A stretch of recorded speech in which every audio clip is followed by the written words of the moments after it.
Армысыздар, кешар қымбатты жайдарман ойындарының көрермендері. Былтыр өз бастауын алған Қазақстан Кап чемпионаты биыл жаңа серпінмен қайтадан сіздермен қауышып отыр. 1-32 финал Қазақстан Кап чемпионаты. Баршаңызды көргенімізге қуаныштымыз. Жайдарман әлеміне қош келдіңіздер.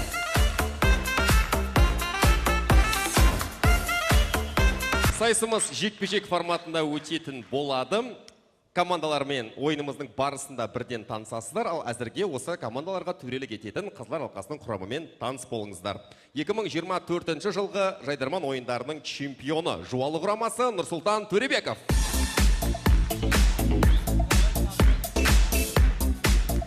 Ардагер жайдарманшы, сценарист, автор Сырым Уалиев.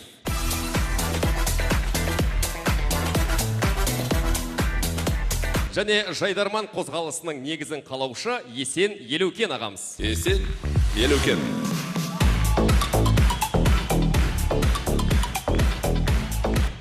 Рахмет, қымбат көрермен, бұл Қазақстан Кап чемпионаты 1-32 финалдық сайыстарының 3-ші бағдарламасы. Командалар жекпе-жек форматына сайысқа түседі. Ендеше алғашқы жұпты сахнаға шақырамыз. Алғашқы болып бастайтын Астана қаласы Сәкен Сейфуллин атындағы Қазақ агротехникалық зерттеу университеті. Сахнада эксклюзив командасы.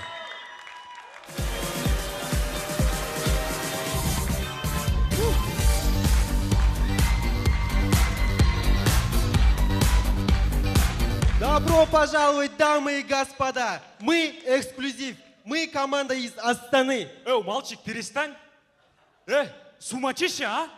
Сумасшедший? Ты сумасшедший, а? Я айта алмаймын жігіттер, на сөзі.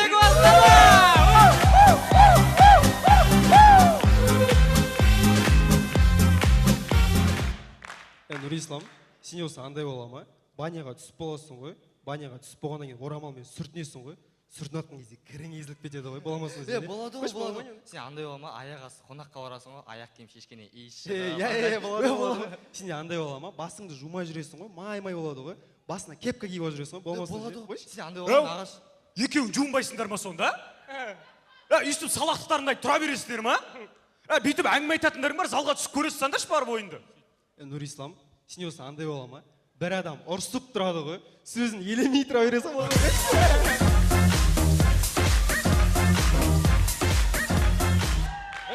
Сен екен қуасыңдар ма? Сендерге жұлдыз тап дедік қой, сол қайда сол? Жігіттер уайымдамаңдар, жұлдыз ба керегі? Дайындап қойдық қой. Дәстүр теріс бата фильмінің актері. Қарсы алыңыздар.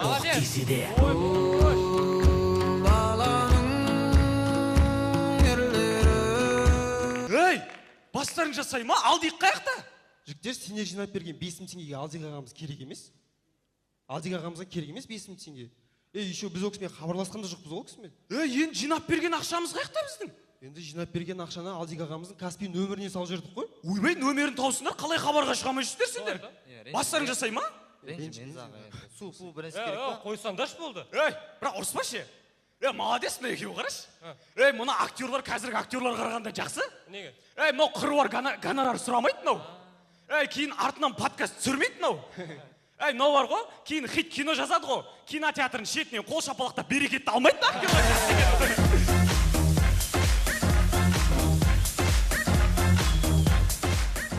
Жігіттер, не айтып кетіп керсіңдер? Басқа жаңалықтарды айтайық та. Мысалы, қазіргі заманда сексистер көбейіп баратыр күннен күнге. Сексист деген жақсы сөз, қызды қыз, ұл деп бөледі кәдімгі. Мышықпыз ба біз саған? Өз екі ақ жыныстыры бар ғой. Болмаса дәлелдеу үшін жалаңаш жүрек көшеде барлығы.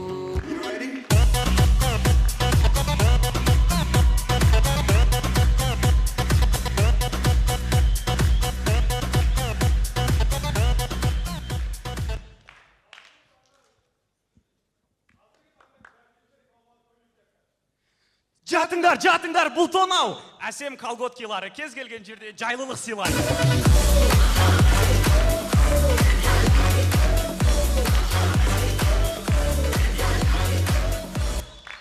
Сөздік қоры аз, имам. Жұмсақтық қай нәрсеге барса дейді, сол нәрсені безендіреді дейді. Түсіндір ма? Осы айта алмай тұрған сендерге.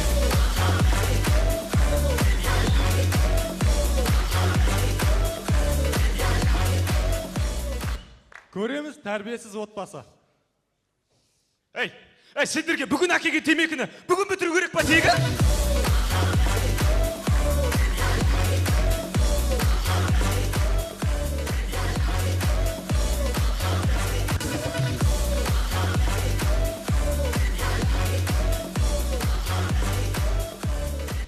Көреміз 18 ғасыр не үшін соғысып жатқанын ұмытып қалған батырлар.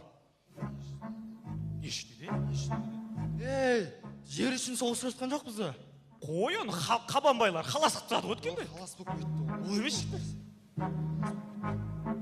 Ей, сен өткен жол біздің батыр зынданға тастаған жоқсыңдар ма? ол біздің ханның несіне босатып жіберді ғой біздің хан.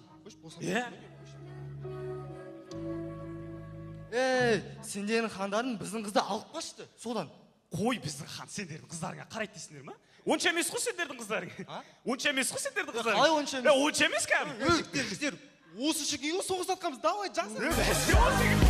Шынымды айтпаған жауап бер, не керек саған? Сені сүйген өткенде шын жүрегім жетпейді.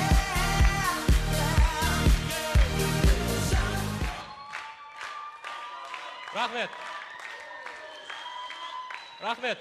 Құрметті көрермендер, сіздердің алдарыңызда өнер көрсеткен номері бірінші универден келген, ең бастысы номері бірінші ректор бар, эксклюзив құрамасы. Түсінесіздер енді. Ректор отчет сұрап атқан ғой саған керек. Рахмет, Астана.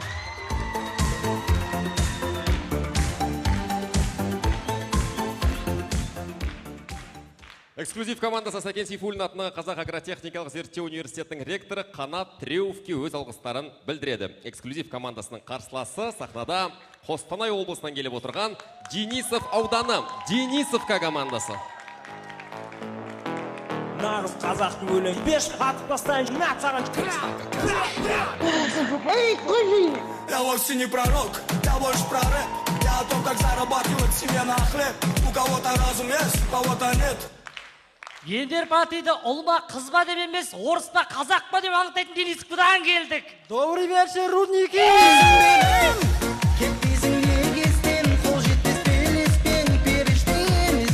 Құрметті достар, біздің Денисовка үшке бөлінеді. Шеті, ортасы, шеті. Жоқ, сырым сен дұрыс айтып отқан жоқсың. Денисовка үшке бөлінеді. Ішетіндер, шегетіндер, ішкенде ғана шегетіндер. Біз Денисов ауданына дипломмен ауылға бағдарламасымен барған жас мамандармыз. Біздің негізгі мақсатымыз ауданымызды қазақландыру. Ондай бір қатты қазақландырып отқан жоқ. Біз қолдан келгенше, шама шарқы жеткенше 5 күн жұмыс істейміз, потом суббота воскресенье. Қол тимейді, тіпті үйдің шаруасы, анау мынау деп. Еще азамат үйленген жақында вообще қол тимей кетті сонымен. Ырду болып өзіміз. Екеуміз азамат екеуміз қазақша үйретеміз деп шыж-бұж болып жүрсек, мынау әлі орысша үйреніп, аудандағылар орыстардың бәрінен қарыз алып, қайтармай, оны зарғақ сатып, ай кәпір болдық бүкіл жұртқа.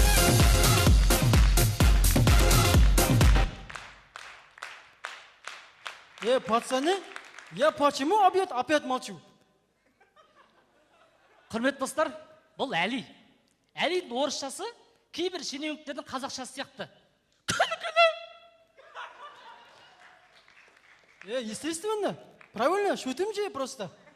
Пацаны, это не Квен, это большой цена, это Жайдарман.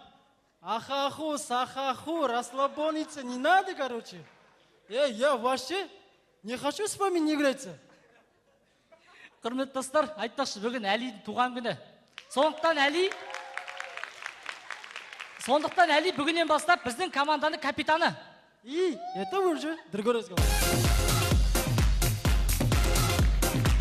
Әлидің туған күні деп атыр қой өзі, қызық әңгіме айтып берейін. Әлидің туған күні өзі жылдаса қалада тойлайтынға түсіп қала береді өзі. 2024 па, 23 па, сол кезде Таразға барғанбыз. Театрмен жарысқа бардық та. Сол кезде де Әлидің туған күні сол Таразда тойлағанбыз ғой. Сол биылда Қазақстан капқа түсіп қалып жатыр, сол кеше Әлиге айтам, Әли сен туған күнің жылда қалада түсіп қала береді десем, ол да я деп, айда күлкіден өлдік сол жерде.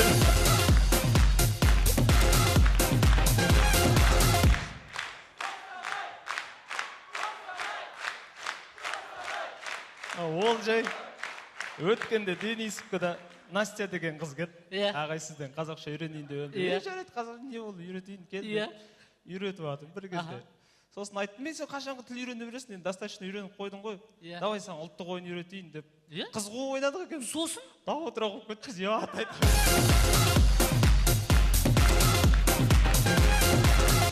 Ендеше балаларын 18-ге толса жеке шығарып жүретін Денисовка, мы продолжаем.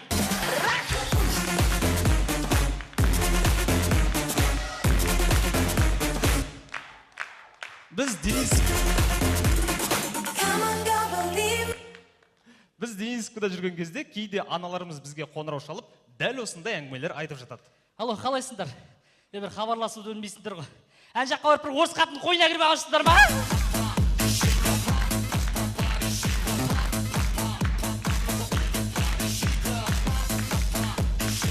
Сонымен көреміз, ДП жігіт қызына сөз салуда. Және, бірден десем, я дейсің ба?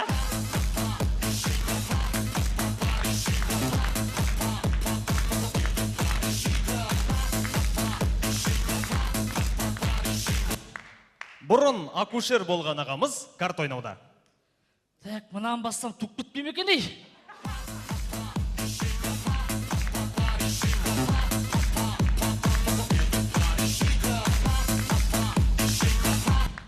Кейде ағаларымыздың үйіне қонаққа барғаннан кейін келесі күні жеңгелеріміз дәл осылай хабарласып жатады. Алло, Әли, алдындағы сен кейін кез ағаны ағзар еттісін көріп жүрсің ба? Просто кішкентай балалар көріпті да сен бір ағзар етіп ұстап жүргенді. Болмаса садаққа соған қарап тұрған жоқпыз. Мүмкін байқамай салып алған шығарсын. Сол кім алса да сонымен байып кетсе көрерім болсын. Қосыла алмағанымыз дұрыс болды.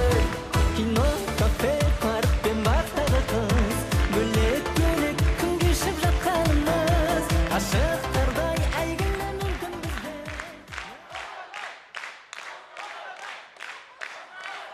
Рахмет. Енді біз қазақландырып жатып деп отырмын ғой. Өткенде ауданда бүкіл жастардың бәрі жинадым. Жиналыңдар, Астанада Жайдарман бойын деп жатыр. Соған бізге көрермен болып барыңдар деп. Анау Артем кеп тұр. Қайда будет? Где будет? Во сколько деп. Құрсы киінбей-ақ қойыңдаршы тәсті деп. Сіздермен бірге болған Денисовка. Типа татуировка деген сияқты ғой. Сені қалай сүйемін деп алдаймын. Сені менің дәруменім деп қабылдаймын. Рахмет, Денисовка құрамасы Денисов аудандық мәдениет үйіне өз алғыстарын білдіреді. Эксклюзив және Денисовка командалары сахнаға.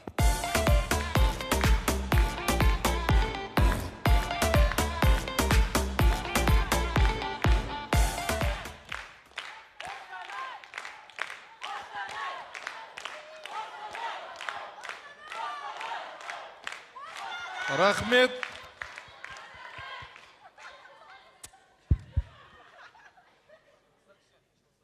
Үштен Денисовка.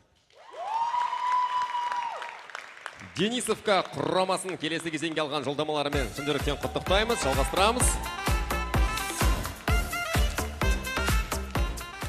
Екінші жұп бастайтын Павлодар қаласынан келіп отырған тамаша команда Мираж командасы.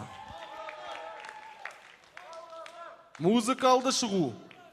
Ұлықпан Жолдасовтың Алтынай әні. Өй, бізде ол ән жоқ қой.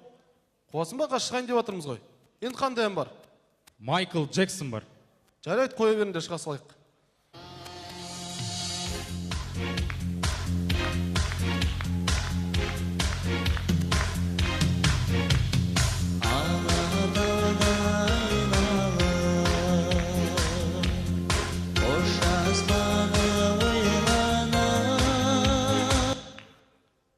Байқадыңдар ма?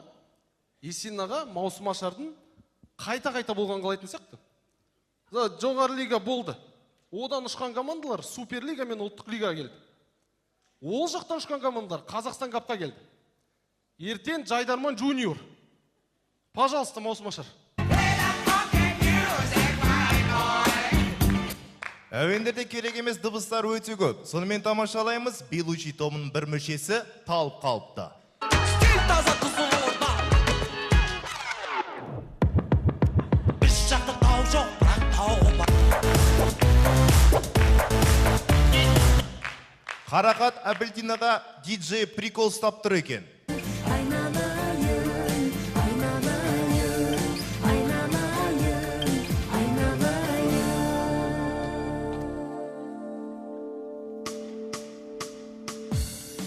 Жақын құшақ.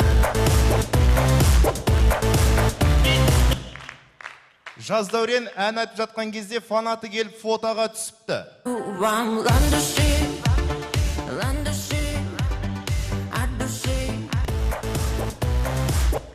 Жігіттер тобы әнді кім аяқтайтынын шеше алмай тұр екен. Білермін қалай білермін. Енді қош бол көрем, қош енді қош бол көрем. Енді қош бол көрем, қош енді.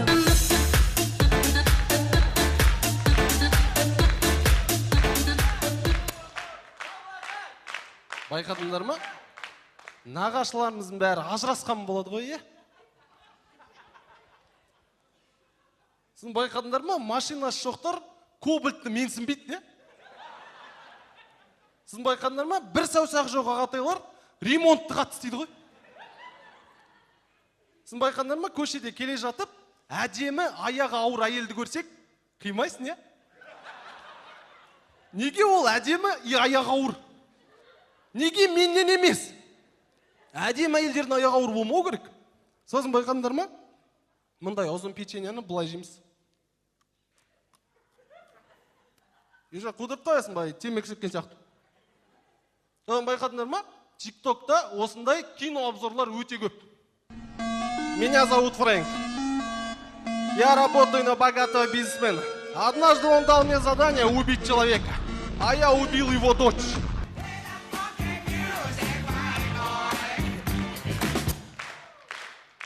Рахмет.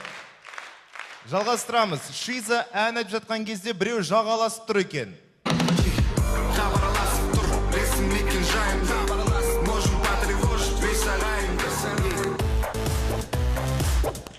Бекзат Құнанбай отырыста. Бауыр керек.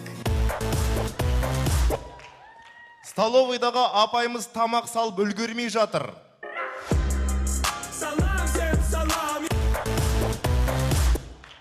Гаухар Алимбекова концерт кезінде массаж істеп тұр екен. Түсіне алмай жүрміз ау бүгін бірақ.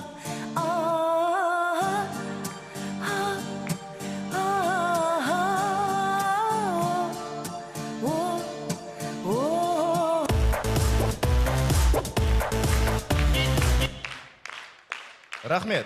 Дос Мұқасан тобының диджейі әндерді шатастырып алыпты.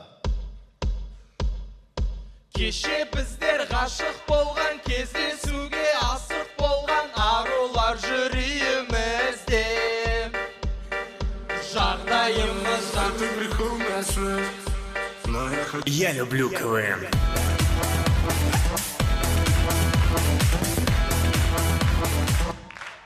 Рахмет. Егер де әннің сөзі мен обложкасы сәйкес келсе, қалай болады екен? Қолыңды қой, тартпа, жүрегім кеудеме сыймай. Жаным ау қабағыңды түйме. Біз жақта тау жоқ, бірақ тауға барады. Достарым менің золотой.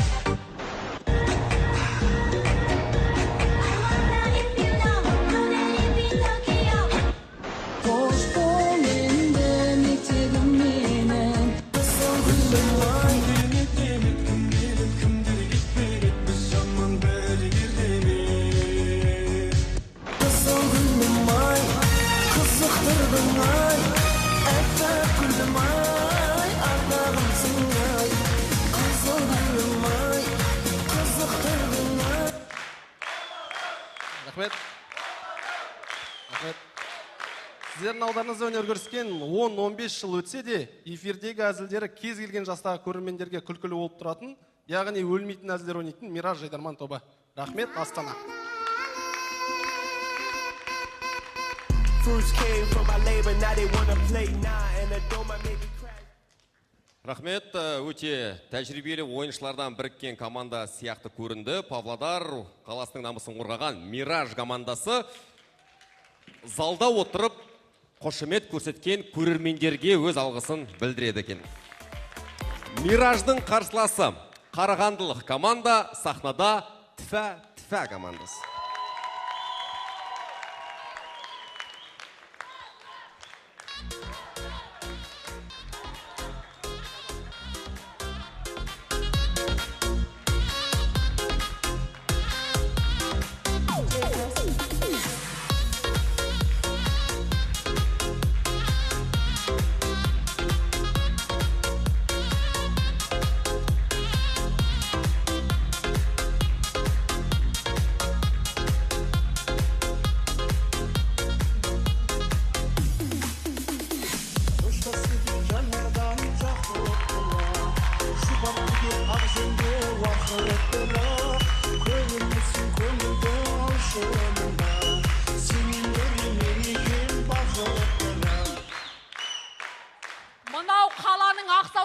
емес, ауылдан келген, қолдары көс-көс, табандары жарылып кеткен, бала тумаса да семіріп кеткен қыздарымыз деп қалды. Лаура, бәрін айтпайды шығарсың енді оның. Қолдары күс-күс дейді ғой. Конечно, қолымыз күс болады. Таңертеңнен кешке дейін сиырдың желімен алсып отырамыз. Табандар жарылып кеткен дейді. Таңның атысы, кештің батысы сиыр қуалаймыз ғой.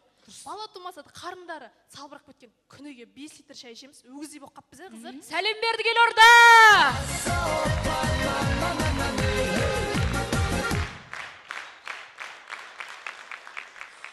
Қыздар, ауылдан сүп свежий сүт әкелген жоқпыз ба? Соны айтып қалаға сатамыз деп әкелдік қой. Ай, сүт сатамыз. Саламатсыз әпке. Сүт сатасыздар ма? Саламатсың, өзің бітірін қап-қара бәлекесің ғой. Ақтан ұру керек қой деймін саған. Ала ғой, мен сүтінді ал. Әпке олай манипуляция жасамаңыз сіз маған. Ой, жанымыз маникюр қылмаймыз. Ауылда маникюр жоқ бізде, қолымыз күс-күсіне қара. Масқарамнан. Алмауға қайтесің, кесе мен 2 күн келіп, 2 күн тұрып қалған. Мен өзім міне сиыр сауатын кезде сиырдың желінін жуам, керек десең тісін сам, бүкіл жерін жуам. Тіпті мен өзімше дәрет алып сауам ғой сиырымды, таза мен. Конечно, жуындырасың сен сиырың. Сен сиырың скабеспен ауырмай ма? Қотырмен ауырмай ма сен сиырың? Ей, кім уланып өлесің, берген міне, менікін ал свежий. Өлә, сен мед Исмаил ұқса батырып ала салдың ғой шелегіме? Сіз вообще түріңіз ұрысқақ па, бір түрлі екен өзі. Точно сиыр сауасыз ба сіз? Мен сиыр сауам, бие сауам, түйе сауам, бизон әкесең бизон сауам, нервыма тисең сен сауам, бар кет ары қарай нервыма тисең.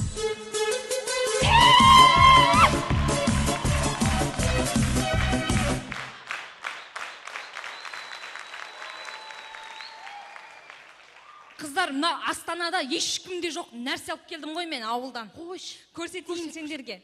Ай, мына қазір сөмкемді ашайын. Ішінде не бар екен? Күшті, міне кино цветной. Кеше тауықтардың цветной вечеринкаға барған ғой. Түнімен цветной жұмыртқалар туып тастаған ғой. Мына түрін көрдің? Күшті. Өтірік айтып тұрған қара сен бәсе, кеше орыстардың зиратында не істеп жүр десем, бүкіл ана орыстар қойып кеткен пасханы жинап алыпты ғой. Салса бізде ондай жоқ қой. Міне, бренд деген менде, міне аласыңдар ма, алыңдар, мен тамаша. Мен өзімдікі міне. Мен брендім ғой. Сен ұтсын емес па? Мен ұтсын сияқты ғой. Сұғанақ қатын. Алдында сен құдалықта мен ұтсында алып кеткенсің ғой сен. Сенікі емесей, бұл менікі? Ана жерге гүде лакпен жасып қойған ғой міне. Г деген сен ғана молда? Г деген мен Гүлә деген подружкам бар, соныкі ол. Гүлә деген ауылда мен ғана ғой? Сен ғана ғой? Мен ғана ғой. Мен может жындағанда күйеуімді Гдан бастап боқтайтын шығармын, сол шығармын. Мұны жынды екен ғой мына, мен ұтсымды ұрлайын деп жүрген сұғанақ қатын. Сазор шығарасың.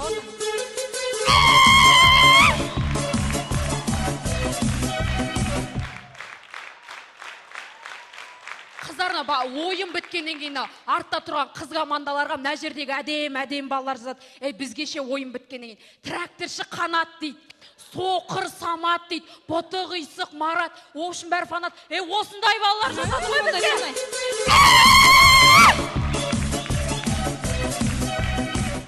Қыздар, бағананы қойшыбай ата қой сойып жатқан бір жамбасын қарызға алып келейін барып. Бармай-ақ қой ол кісіде, бітті уже. Біз уже қарызға алып қойдық. Бермейді. Айтпайсыңдар екеуіңе, подружкамыз ғой, Лаураға айт. Қой, ойнамайым сендермен екеуіңмен. Ойнамасан ойын ба, қойшыбайын қойын ба? Қойшыбай қайнағың емес па сенің? Сәлем берді қайнаға.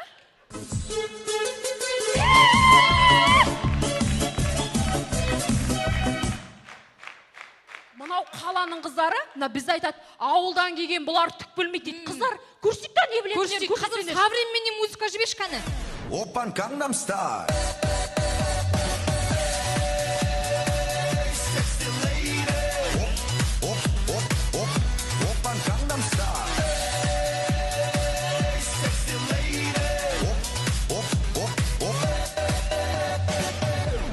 Gangnam Style. Қыздар күшті биледік, ойбай, оңғая бер, гамаш кетті бұттағы. Опан Gangnam Style.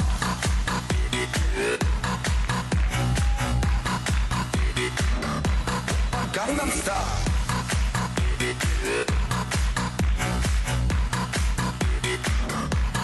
Gangnam Style. Сонымен көреміз, бәрімізде ауылда осындай әжелеріміз болған шығар. Жеп отырна, баринан бәр. Тамаша болыпты, жеп отыр баринан бәр. Күзде өзім жапқам, тамашана қаймақтың бәрі жеп. Тамаша болыпты.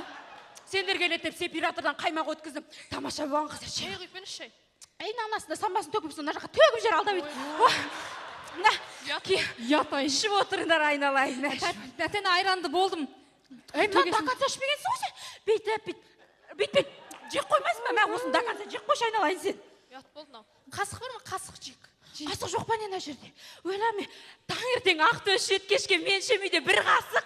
Осы мә жеп отыр айналайын. Неменеге әуре болдыңыз, бәрі бақ бере салатын едік қой. Өзіменде сам обслуживание бар.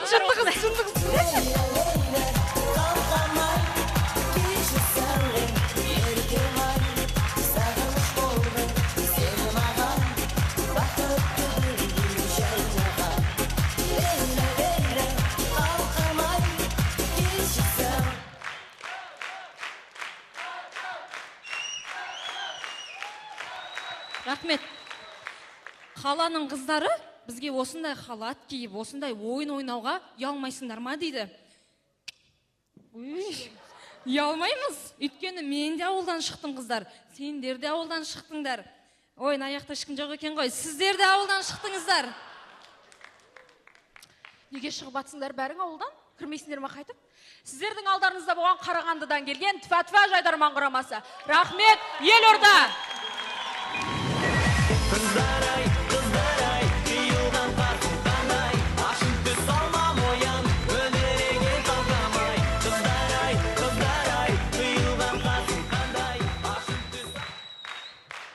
Рахмет, тамаша ойын, қыздарға рахмет. Таза нағыз қазақи қағытпа қалжыңның иісін аңқытып бір ауылға саяхат жасағандай болдық. Біздің қыздардың да спонсорлары бірдей екен, ешкімге алғыс айтпайды. Тек қана залда бүгін отырып, қол сұғып қолдаған қымбатты көрермен сіздерге ғана рахмет айтады екен. Ендеше Мираж және Тфа-Тфа командаларын сахна төріне ортаға шақырамыз.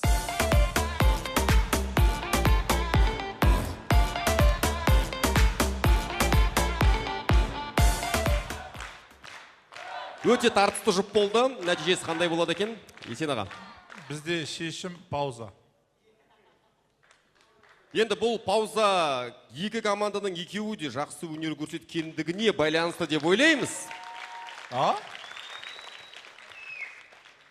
Бір екі не бар, дүние бар, соны шешіп алуымыз керек. Пауза, аяғына шейін күтіңіздер. Жақсы, ойынның соңында бұл жұптан қай команда өткендігі жайлы білетін боласыздар. Әзірге қыздарға да жігіттерге де қол соғып, сахна сыртына шығарып салайық. Рахмет.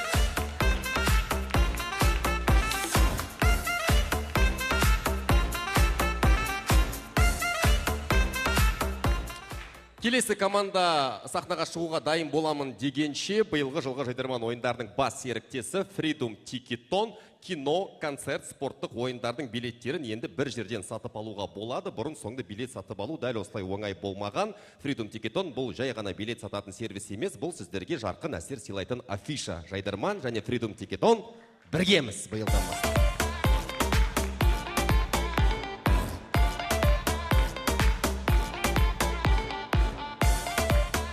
Қыздар жігіттер, асығайық, ойын жалғастырайық. Келесі команданың ойнауына барша жағдайды жылдам жасасақ, сүртіп алайық тезірек. Жайдарман апталығы басталды. Бүгін Республикалық Қазақстан Кап чемпионатының 1-32 финалдық сайыстарын тамашалап отырсақ, дәл ертең, дәл осы жастар сарайында жас өспірімдер арасындағы Республикалық Жайдарман жуниор ойынының куәсі болуға баршаңызды шақырамыз. Ертесіне 29 сәуір күні бүгінгі ойында сәтті өнер көрсеткен жолдама алған командалардың Қазақстан Кап чемпионатындағы 1-16 финалдық сайыстарын тамашалауға баршаңызды шақырамыз. Және 30 сәуір күні бейбітшілік және келісім сарайында жоғары лига Жайдарман топ ойындарының биылғы жылғы маусымының 3-ші кезеңі өтеді. Дәл осы аталған қызықты ойындардың куәсі болуларыңызға баршаңызды шақырамыз Жайдарман ұйымдастырушыларының атынан. Жалғастыра береміз ба? Айтып болғаннан кейін шыққандар. Құрметті қонақтар, жалғастырамыз. 3-ші жұп бастайтын жергілікті астаналық команда Құралбек Құлажанов атындағы Қазақ технология және бизнес университеті, сахнада Айдай командасы.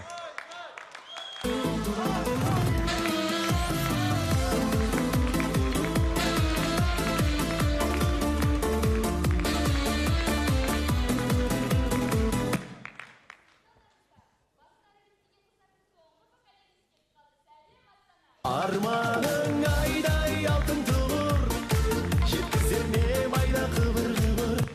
Қыздар, басқа қыздар командаларынан ерекшелену үшін командамызға ұл алып келдім. Дилнара, ол қазір командаға келіп алып берекетті алады. Ертең біреуімен жүріп кетеді, біреуіне тамақ істеткізеді, біреуіне киім өтектеткізеді. Ол болсын, қайта жақсы емес па? Қазір басқа ұлдар командалары бізге тисе, ол бізді қорғайды. Жалғыз гүл бар, арасында гүлімнің жалғыз із бір тереңінде жүректің екеуің тең. Мынау ма бізді қорғайтын? Керісінше бізге мынадан қорғану керек қой. Қыздар, бұл Бақнұр. Бақнұрды командамызға әдемілік үшін алып келдім. Дилнара, әдемілік үшін емес, мұнаның қасында әдемі көріну үшін алдың ғой. Қыздар, бізде бар мұрт, мынада жоқ қой. Мынау бізге қарағанда женственнее. Ол болсын, қойш болды. Біле білсен, Бақнұр менің болашақ жарым.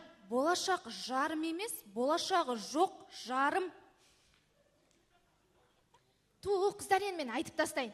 Бақнұр бізде өте талантты жігіт. Ол ән айта алады. Айтшы кәне. Бәріңіз бірге!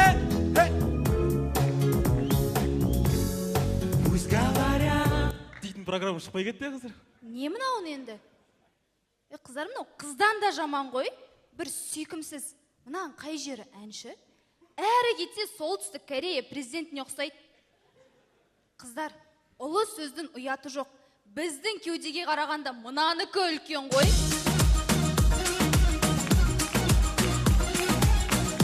Тоқташ, ол болсын не болды? Мен салыстырып өздерімен басқа салыстыратын нәрсе жоқ па? Бар ғой.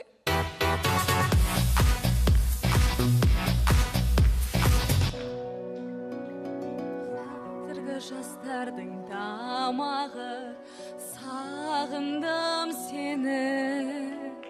Сабақты осылай жасаймыз, сағындым сені. Жақсылық жасайм деп алдады, сағындым сені. Өтірік байетсер шаршатты, сағындым сені.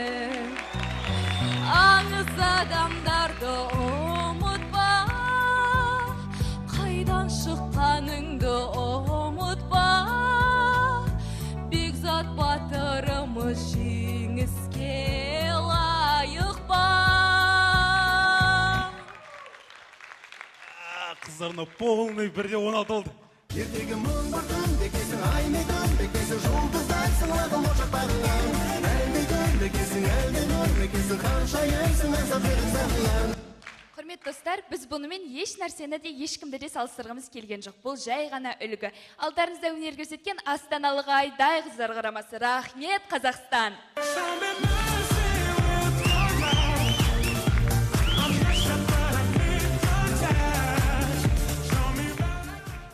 Рахмет, Айдай құрамасы Құралбек Құлажанов атындағы Қазақ технология және бизнес университетінің президенті Ернұр Құлажановқа өз алғыстарын білдіреді. Айдай командасының қарсыласы сахнада Ақтөбе қаласынан келген Құдайберген Жұбанов атындағы Ақтөбе өңірлік университеті Визави командасы. Құдайберген Жұбанов атындағы Ақтөбе өңірлік университеті Визави құрамасы сахнада.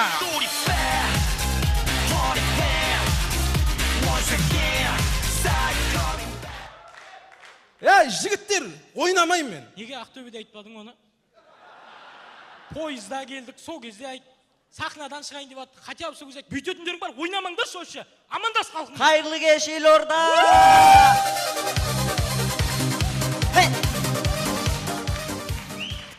Жігіттер, мені Құдайберген Жұбанов атындағы Ақтөбе өңірлік университетінен келіп тұрық. Біле білсеңдер, біздің университет Қазақстанда есірткіге қарсы бірден бір университет. Басқалар қолдай ме екен не оны? Ешкім қолдамайды ондай. Қолдай ма екен болғанда, сенің осындай әңгімелерің кесірінен Қазақстанда закладчиктерге жағдай жасалмай жатыр. Неге жасалмай жатыр? Қараңғы түнде кәдімгі. Қараңғы көшелерде талдың түбін қарап жүреді. Көздеріне зиян емес па? Не істеген? Үстіне фонарик түсіріп тұрайық па? Жігіттер, кино маусымы. Қараңдар, Қазақстанда кейбір кинолар осы проблемаларға қарап шығарылады сияқты. Қандай? Мысалы, жақында Ақтөбеде акимат өртеніп кетті. Соған қарап ыстық ұя дейтін кино түсірілген мысалы. Одан кейін жеңіл жүрісті қыздарға да шығарған. Қандай? Шай в большом городе дейді. Неге ол сәке? Енді кішкентай қыздар үлкен қалаға келіп шайып жүрген жоқ па? Онда Ақтөбеде емес, жалпы Қазақстанда закладчиктерге де кино түсірді. Қандай? Таптым ау сен деген. ұсталып қалса ше? Тастаймын осы енді өзгерте сал. Ендеше Әзілбайге де визави, тақымдарыңыз қысып отырыңыздар.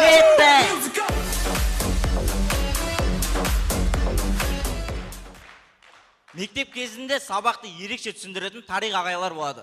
Моңғолдар 1144 жылы көкөк айында тарих сахнасына енеді. Одан кейін қыздар қысқа киінбесек, сандары құдды сосонының сан секілді екен.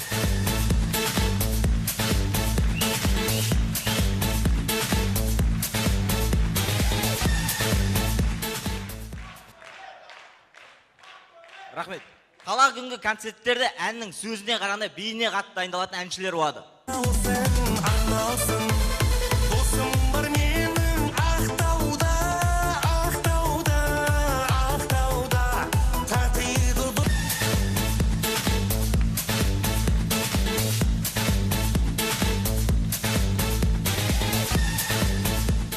Құрметті достар, тамашалаймыз. Ауылда қылмысын мойындап қоятын дәл осындай әжелеріміз болады. Әже шалғайда, шалды өлтірдік. Құрдастар ше, құрдастар түгел кетті құрсын.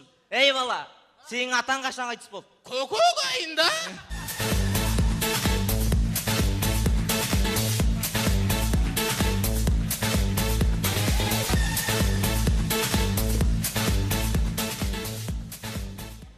Балапан телеарнасында дәл осындай телешоулар болады. Тай-тай жобасы басталды. Айзере алдыға қарай келе жатыр. Айзере мамаңа қарабай. Айзере Анкарамен. Ой, мен құда. Айзере міне қарай. Айзере міне қарай барасың. Айзере жүр. Айзере міне қарасың. Мансұр саған брейк данс емес құрсын. Айзере міне қарай барасың ғой, міне қарай. Мен бірінші баратын қарашы. Не қарайға?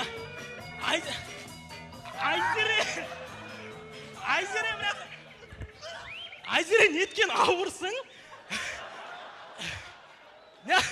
Мансұр, қазір ұтылған баланың әкесінің үстіне су құйылатын болады. Міне лайда қарай. Әкелеріңіз уайымдап отыр сіздер үшін. Міне ортаға қарай бір кісіге келе жат. Жәке, біз әлі ойнап біткен жоқпыз, Жәке. Болып күйгенімен, соншама сүйгенімен, болса да ғашықым мейлі, жүрекке әмір жүрмейді. От болып күйгенімен.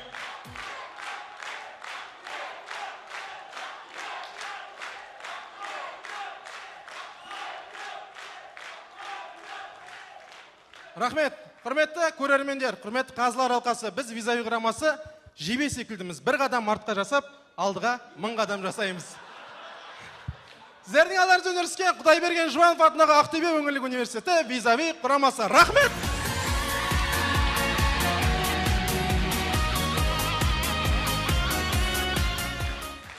Тамаша, Құдайберген Жұбанов атындағы Ақтөбе өңірлік университетінің ректоры Лаура Қарабасоваға, сонымен қатар Еркебұлан Кафел құрылыс дүкеніне үлкен алғыстарын білдіреді. Визави командасы. Сонымен үшінші жұпты қорытындылайық, Айдай және визави топтары сахнаға.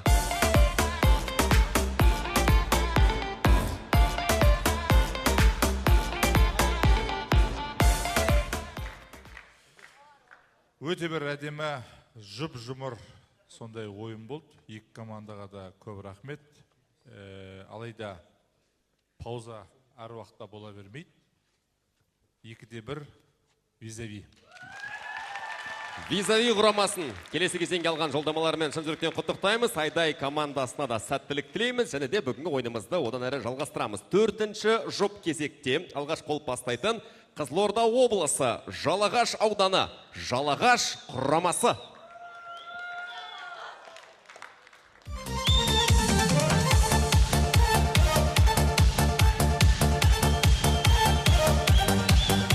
Жігіттер, мынау өлең кім таңдаған? Мен. Бізде Қаралпастан командасымыз ба не? Еніне отқан команда біз күтіп қалмасын дедім бе? Итак та күтіп отқан жоқ, бітсе екен деп отыр ғой бұл кісілер. Қайырлы кеш астандар! Қуан Жайдарман, қуан халқым. Жігіттер, өзіміздің Жайдарманшы ағамыз, Мансар ағамыз Түркістан күрес федерациясының медиа саласы бойынша вице-президент болды. Құттықтап қояйық. Қошеметтеп қойсаңыздаршы. Жігіттер, Есен аға, бұның бәрі сіздің арқаңыз. Сіздің жеңісіңіз деп білеміз. Енді жігіттер білесіңдер, Жайдарманшылар қазір киноны жаулап жатыр. Шоу-бизнес жаулап жатыр. Одан кейін қазір спорт жаулап келе жатыр жай-жай. Негізі ана көріп келген бір дұрыс айтқан ғой негізі. Не деген ол? Мына Жайдарманшылар өзінің кім екенін білсе, әлем жаулап алады.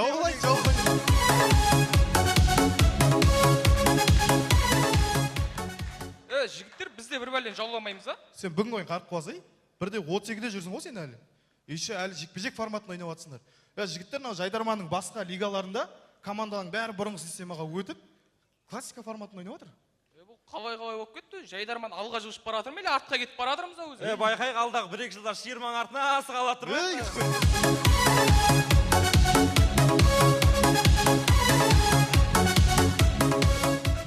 Жігіттер, жалағаштан кеп тұрғаннан кейін Нұрсұлтан ағамызға арнайлап мәсақ келдім мен. Не істейді оны? Мен не істеймін?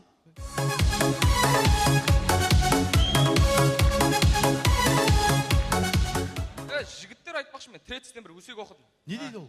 Қазіргі Жайдарман қызық емес дейді. Конечно, қызық емес жігіттер. Қалай қызық болады ол? Біз енді келген жоқ қызға.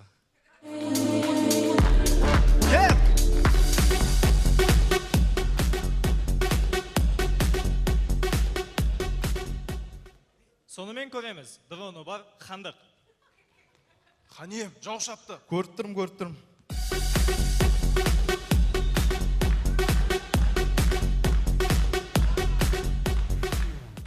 Елестетеміз, Титаник фильмі соғыс жылдарында түсірілсе. Тірі қалғандар бар ма? Бар!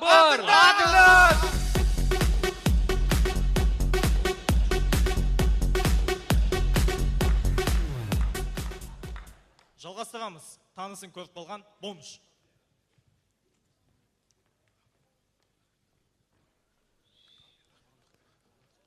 Құда сені ала алмай ме?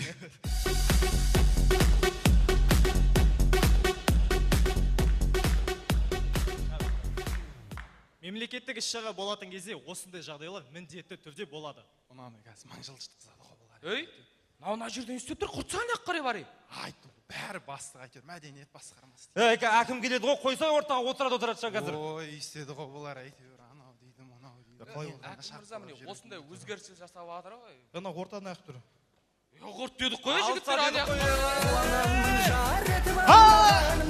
Сен білмені сарсаңға салмағаныңа, келін боп келмегеніңе, күйеу боп бармағаныма. Рахмет. Құрмет достар, ойын соңында бізде келдік. Жайдарманға талаппенен қолдап жатса қазылар қанат керем. Есен аға Жайдарман қылған кезде көрермен бір қошемет соғат деген. Алған екей ағайын атпандап қой. Айбатырдың аузында қақпан жоқ қой. Бәріміз бір қошемет ұрайықшы, Қазақстан қап күнде болып жатқан жоқ қой. Жарайсың ба? Құда алмайым сенен.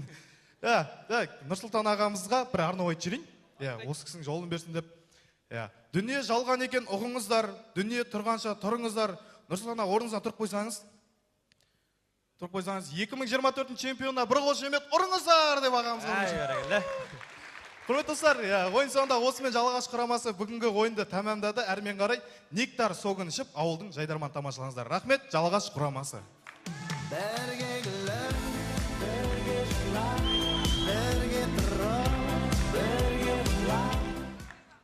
Рахмет Жалағаш құрамасына. Команда Жалағаш ауданының әкімі Ардақ Ибраимовқа өз алғыстарын білдіреді. Және Жалағаш құрамасының қарсыласы сахнада Қарағанды қаласынан келіп отырған академик Бөкетов атындағы Қарағанды ұлттық зерттеу университеті. Сахнада Нектар командасы.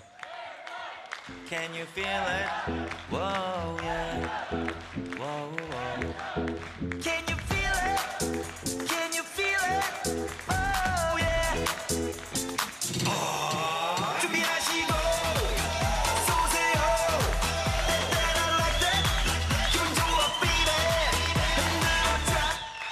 Ана қызбен таныс болу керек ойыннан кейін. О қызым болмайды, ана қыз деймін.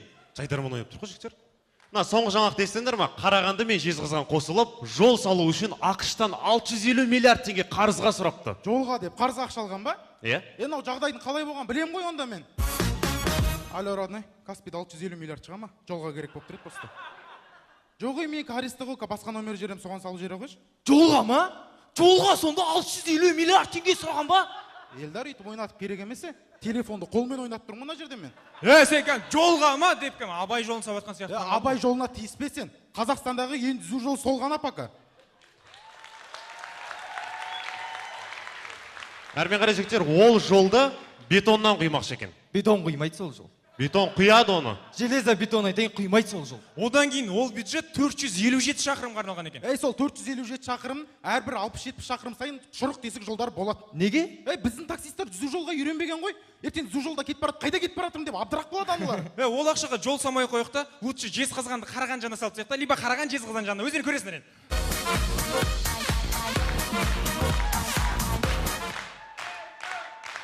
Очкидағы қыз дұрыс сияқты екен. Жолы ана қызыл шашты қыз.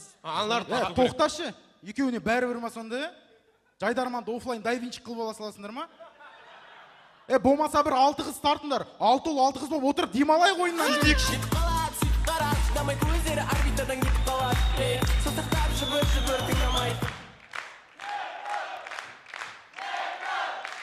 Рахмет. Сонымен көреміз отырыста. Алдияр, ана қыздар келетін болды. Ал таксиге ақша сұрап отырған. Таксиге ақша жоқ немене қыздар? Толковый қыздар таппайсыңдар ма, балалар?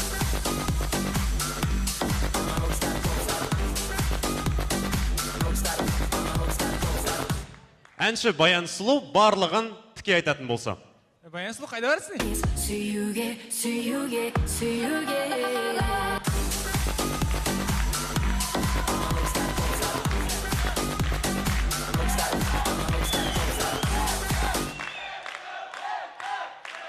Рахмет.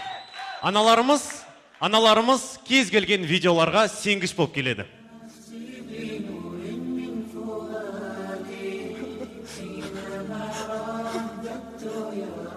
Мама, неге жылап отырсыз? Мына мысықты қарашы, намаз оқып отыр. Сен жүрсің әлі дайвинчиктен қыздар қарап.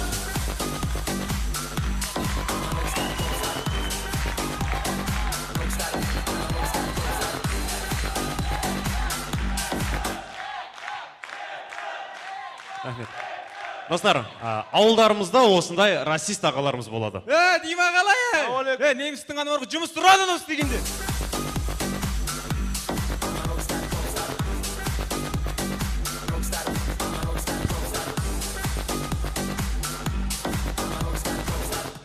Сонымен көреміз, шайқасып тұрған батырлар.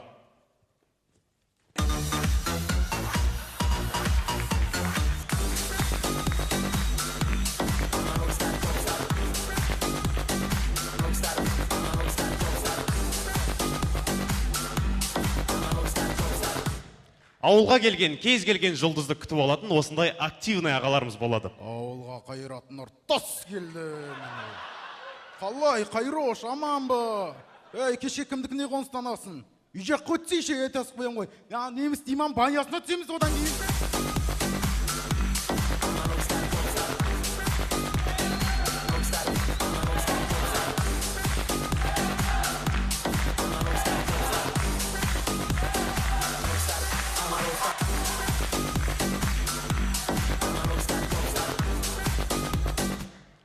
Мектеп кездерімізде сыныптастарымызға дәл осылай сезімдерімізді білдірген шығармыз. Маған соңғы уақытта бір қыз ұнап жүр. Қош, кім? Сен жақсы танисың ол қызды. Кім? Қош, кім? ВК-сы Ханская деп тұрады. Мен де ВК-м Апуханская деп тұрады ғой. Сен ұнайсың ғой маған. Мен қызым боласың ба? Давай әлші мен саған 4 сабақтан айтайын да жауабын. Қазір жиналыс болып отырған құрметті аталар осыны балалар.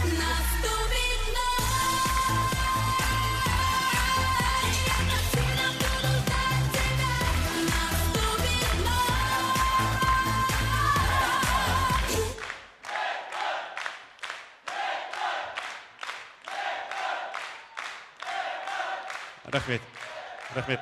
Достар, тарихқа сүйенсек, Наполеон да бірден торт болмаған екен. Ол басында қолбасшы болған, жерлерді жаулаған мықты тұлға болған. Содан кейін барып торт болған екен. Сіздермен бірге болған пирог болғысы келетін Нектар құрамасы. Рахмет, Астана. Еще до старта далеко.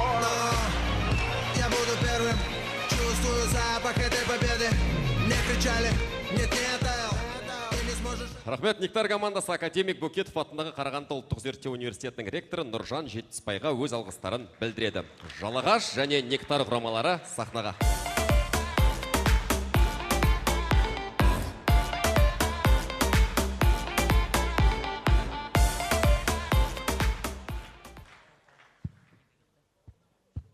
Ешқандай талас жоқ. 3-0 Қарағанды. Нектар құрамасын келесі кезеңге алған жолдамаларымен шын жүректен құттықтаймыз. Жалағаш құрамасына сәттілік тілейміз. Жалғастырамыз. Шаршап қалған жоқсыздар ма? Көңіл күйлеріңіз қалай? Сахна сыртына қобалжып тұрған командаларға бір қол соғайық. Жайдарман! Жалғастырамыз. 5-ші жұп. Алғаш қол бастайтын жергілікті топ Астана қаласы Есіл университеті. Сахнада квартет командасы.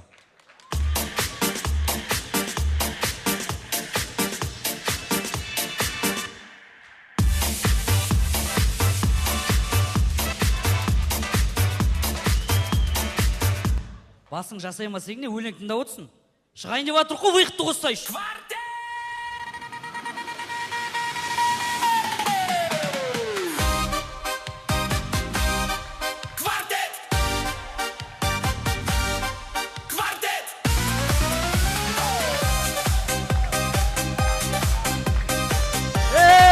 Жігіттер, артақ командалар бізді өсекші деп атыр ғой. Кім? Айбол ма кредитін жаба алмай жүрген өткенде ғана?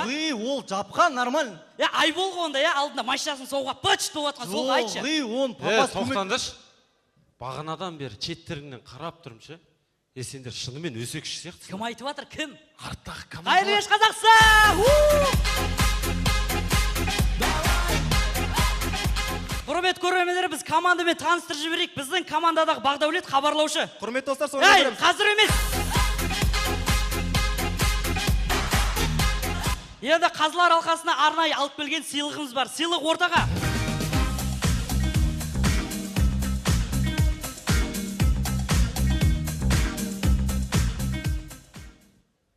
Сыйлық ортаға, міне, әдемі, күшті. Сен басың істей ма? Магнит беру үшін сонда холодильникті алып шықтың ба? Енді холодильниктегі магнит қалай тұратын көрмей ма қазылар алқасы?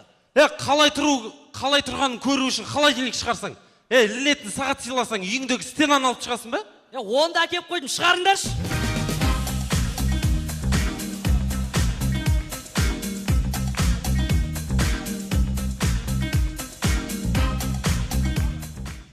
Сағат ше? Мен саған сағат үш жерде ілініп тұрады дедім ба? Сен басың істемейді екен ғой. Сағат шығарам деп үйдегі бүкіл дүниеңді шығарғаның не? Дұрыс қой, сағат жоқ қой мына жерде. Атаның бөлмесінде ғой сағат. Басың істемейді екен ғой, сенің бүкіл дүниеңді шығарып мұнда. Шығарыңдаршы.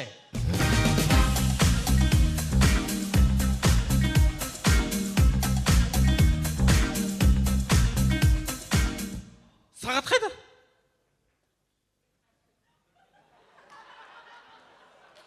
Сен басың істемей ме өзі? Атаң немен сағатты құшақтап оған? Атам ауырып жүр ғой енді. Сағатты қатысы қанша оған? Уақыт емші емес па? Тоқтаңдар, жігіттер, сендер не істеп жібердіңдер?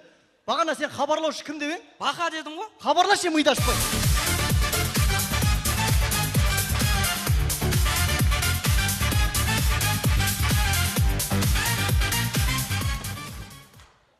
Көреміз, бір ғана заңы бар мемлекет. Жүгірмеңдер!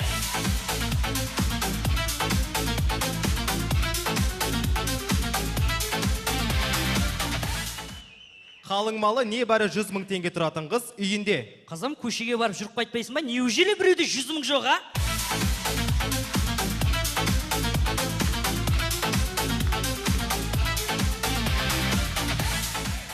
Аюлардың отбасында. Жатсаңдар, ертең көктемде тұрмайсыңдар ғой.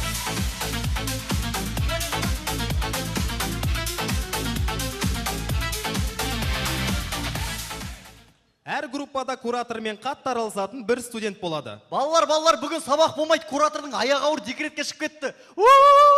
Ема.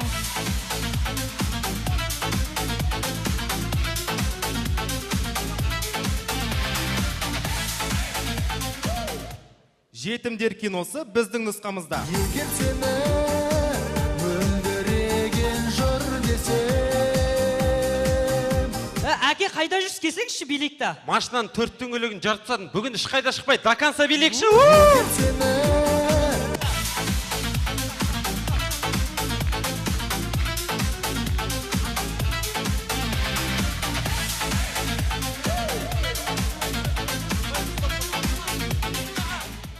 Соңында командамыздағы Ғасырбек үйінде. Так, мынаны ертең қазылар алқасына берсем, иә? Жайдарманға апарып. Так, ата ұйықтап отыр, ұйықтай беріңіз. Так, сағат тұр. Болды, ана кетті мен дайындыққа.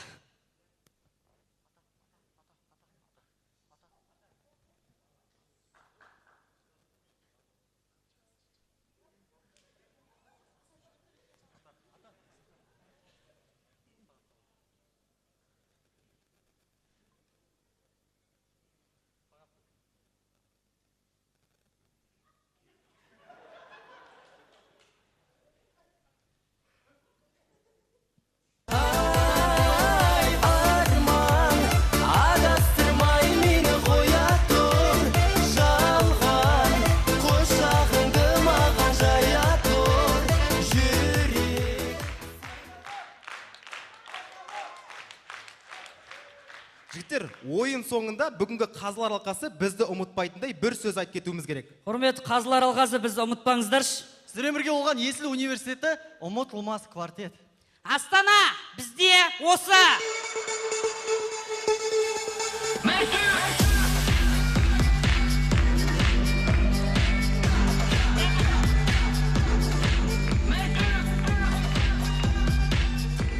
Рахмет, квартет командасы Елхан жиһаз орталығына өз алғыстарын білдіреді. Квартеттің қарсыласы сахнада Қарағанды қаласынан келіп отырған әрине ұлттық ұлан командасы.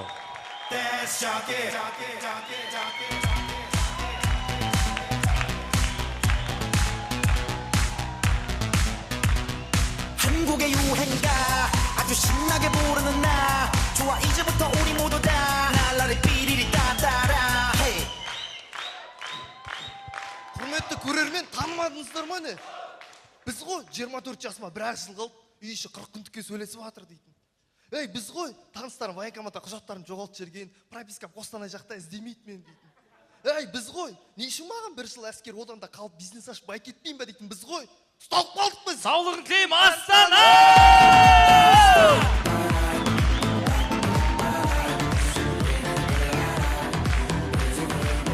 Ей, жігіттер, әскерге кім қалай келді? Соны айтайықшы. Баста шахтер болып жұмыс істеп жүрген ғой. Военкомат жұмысқа келді де әскерге алып кетті ғой бірден. Ұлттық ұлан, жердің астынан болса да тауып аламыз. Мен үйде жатырмын. Содан мен достарым компьютер клубқа шақырады. Сөйтем да мен барғым келеді, бірақ анам қарсы болады баруыма. Бірақ мен сонда да тыңдаймын ба? Бардым, сол жақтан әскерге ұстап алып кетті ғой мен. Ұлттық ұлан, аналарымызды тыңдап жүрейік. Менікі енді қызық жігіттер. Мені саунадан келіп алып кетті ғой.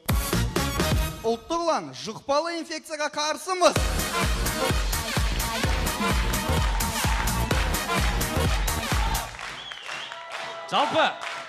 Рахмет. Жалпы жігіттер, бүгінгі ойында біздің қарсыластарымыздан басқа барлық команда мықты шеттерінен. Сенбесеңдер көріңдерші өздерің мінеке.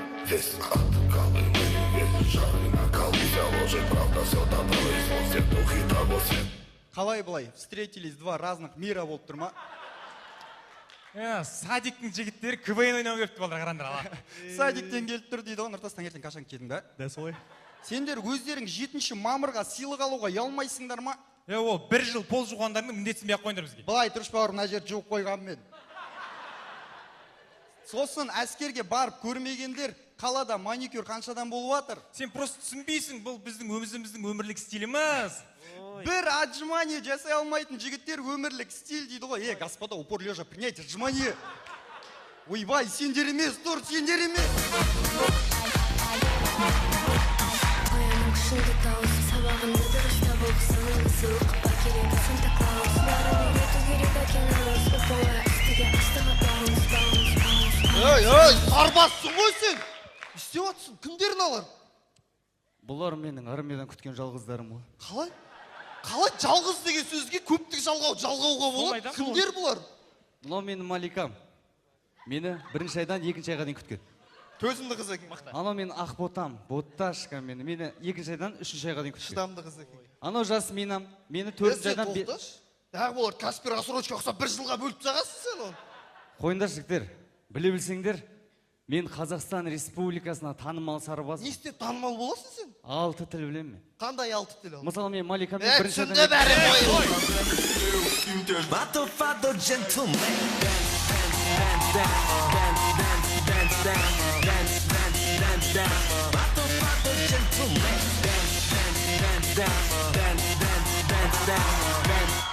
Lan қалай істедің, е?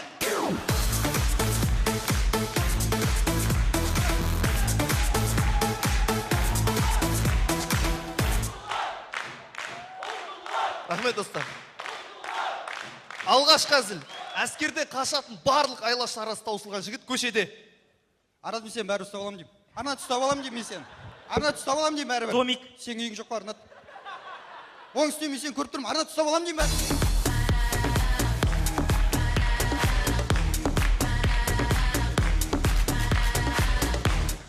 Кейде ротадағы сержанттардың көңіл күйін мүлде түсінбей жатамыз. Сөйтем да өзің сондайсың деймін.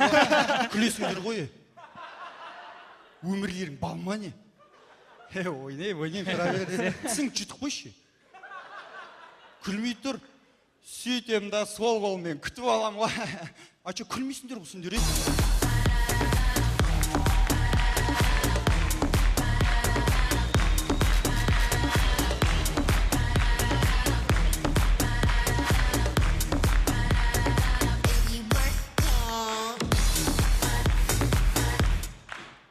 Кешкі уақыт ротада.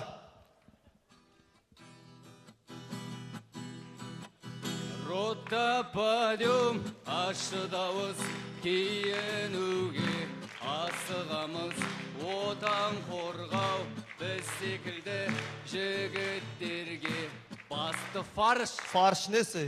Парыз деп жазылып тұр ғой, дұрыстау болса. Арнат, бәрібір ұстап алам деймін. Арнат, мен сен бәрібір ұстап алам деймін. Арнат, айналып әскерге келіп қалдым, мен сен ұстап алам дедім ғой.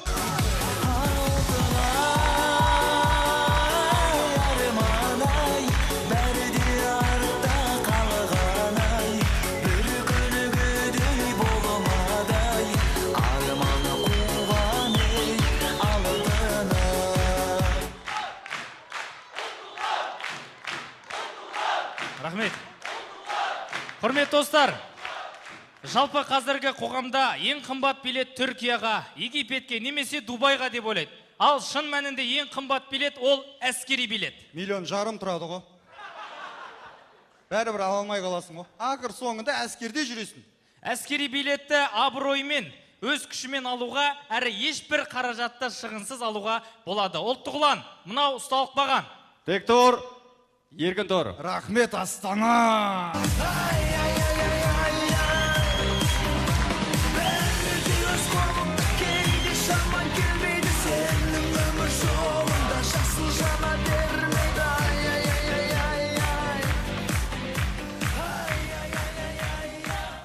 Тамаша, рахмет, ұлттық ұлан командасы. Қазақстан Республикасы ұлттық ұлан 54-51 әскери бөлімінің командирі Рауан Омаровқа өз алғыстарын білдіреді. Квартет және ұлттық ұлан сахнаға.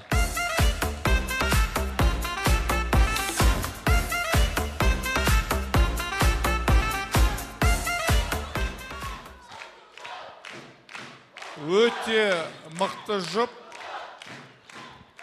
Бізді қуантатыны осы әскерде жүрген, жалпы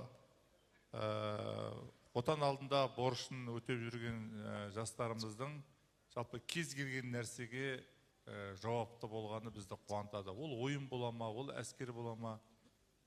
Ең бастысы осындай жастарымызды көбірек насихаттағанымыз дұрыс. 2-1 ұлттық ұлан. Келесі кезеңге жолдама алған ұлттық ұлан командасын шын жүректен құттықтаймыз.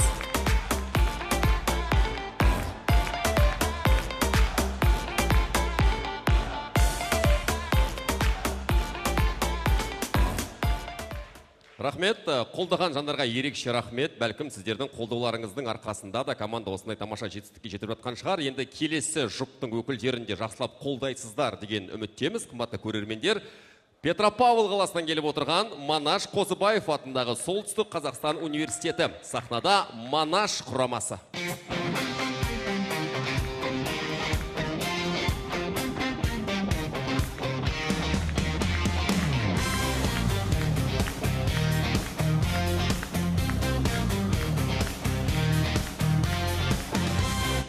Жалпы құрметті көрермендер, мына Қазақстандағы ең көп балалы отбасы ол біздің мына Петропавлда. Ойлаңыздар, жақында 20-шы сәбилері дүниеге келді.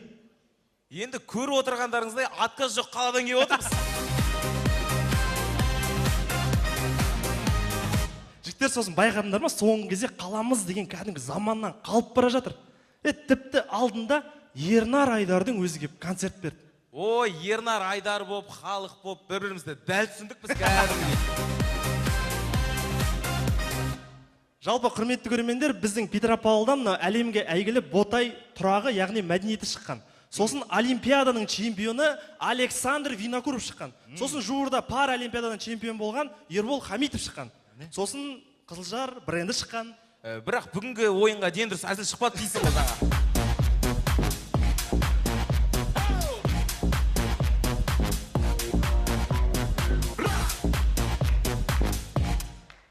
Сонымен көреміз, ғашықпын саған фильмдегі Арман гитараны енді тартып үйреніп жүрсе. Тоқта, кәсіка, бір мика. Тоқта, айым беді? Бара еш болсы? Міне. Бір қайтылып бейш болсы?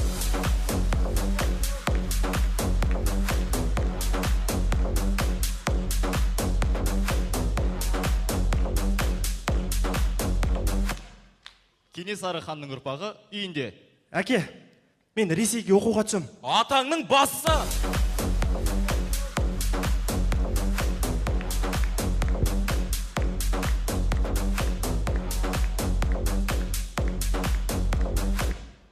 Көреміз роддомда. Құттықтаймыз, әйеліңіз ұл туды. Аға сержант Туғанбай, военкоматтан келіп отырмыз. Сіздің жаңа туған балаңызды әскерге алып кетеміз. Тоқа, әскер деген не? Жаңа туған сәби ғой, нәресте ғой бұл деген әлі. Жаңа туған болса, не істейін енді? Мына қоғамдық орында біз кез келген адамды әскерге алып кете аламыз. Тоқташ, болмаса өз үйіңізді айтыңызшы кәне. Ал балам енді, отан алдындағы борышын өзің өтеп қайт енді.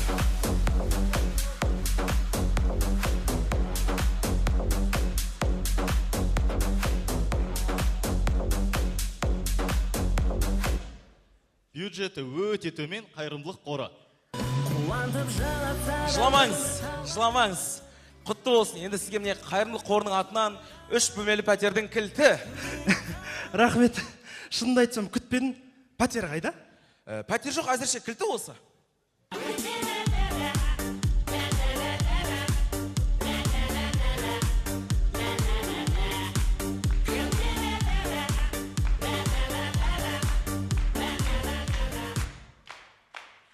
Рахмет. Құрметті қазылар алқасы. Жалпы оны Қазақстан Кап лигасын бүтін бір кино деп алатын болсақ, мына батыстың командалары сол фильмге бөлінген бюджет өте көп. Ана оңтүстіктің командалары сол фильмде ойнайтын басты актерлар. Игровойлары бәрі өте тамаша. Ана шығыстың командалары сол фильмнің сценарийі секілді. Өте мықты. Ал жалпы мынау орталық пен Астананы алатын болсақ, сол фильмнің режиссерлары секілді. Өте тәжірибелі. Жалпы анау солтүстік туралы айтатын болсақ, құрметті Есен аға, жалпы біз деген анау фильмге нағыз қажет орысша субтитрларымыз ғой. Бізді қосуға ұмыт кетпеңіз. Рахмет, Астана!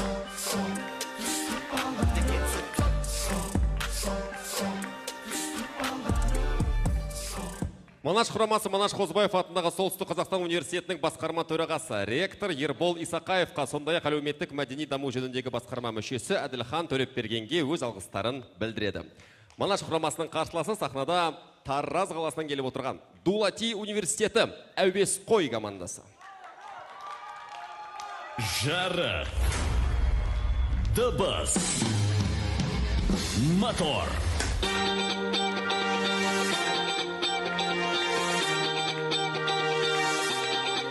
분위기 살려 엄마 사람 살려 Let's give it up, live it up, baby 나 발발해 세상이 나를 뭐라 판단해도 그냥 사는 거야 생긴 대로 나 밟았지.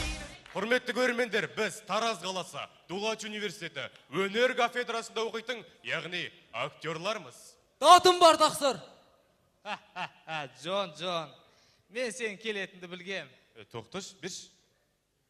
Мә, әкел ана. Мә, ки. Енді көріндірші. Да датым бар ханем. Джон, мен сен келетін білгем. Бәсе осылай еді ғой,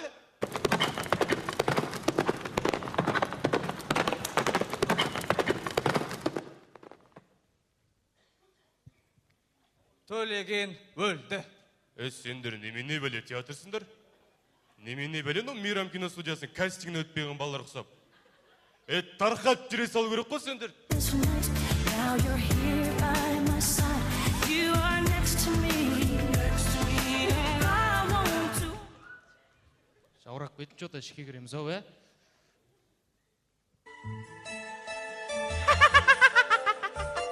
Папа? Мама? Әже? Ата?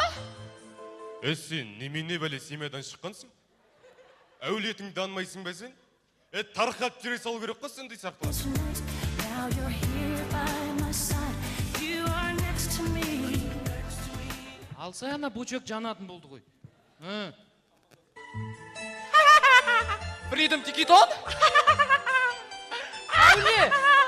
Сәуле сен ба? Ой, ең ғой не бол? Ата, апа, мама деп сонша. Сәуле? Ау? Жүш, анау тұрған бұлақтың жағасына бар сыр шертейікші.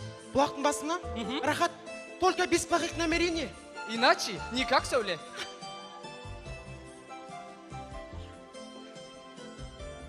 Не істеп отырсың? Сыр шертіп. Сәуле, сен осы 1-16 ойындарына өтіп көріп пе едің? Жоқ, ал сен ше? Өткем. Қош? 1000 рет өткем. 1000 рет? Ой, Сәуле, ренжіп қалдың ба не? Қойшы. Сәуле деймін. Қойшы. Сәуле. Қойшы. Сәуле, қойшы, всегда айқайлай бересің. Кеттім мен. Жаңбыр да жауып кетті. Жай ше? Таксидің масы қымбаттайды. Ақшабан! Ақшабаным ау.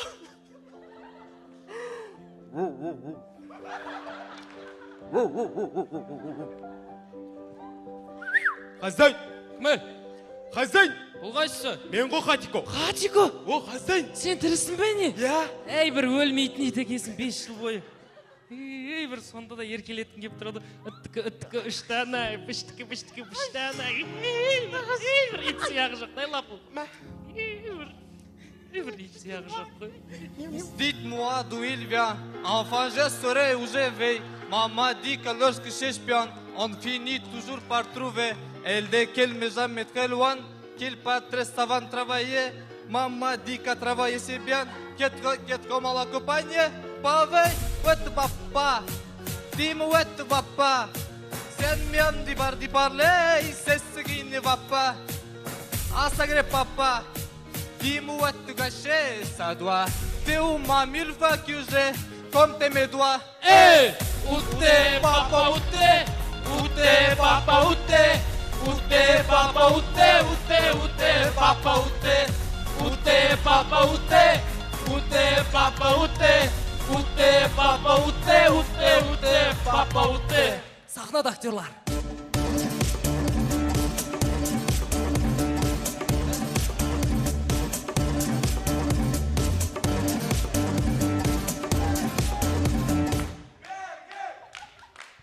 Ой, рахмет. Құрмет достар, тамашалаймыз. Өзінің жұмысына алғаш рет келіп тұрған уәзір. Ханем, датым бар деп айтасың ғой сен.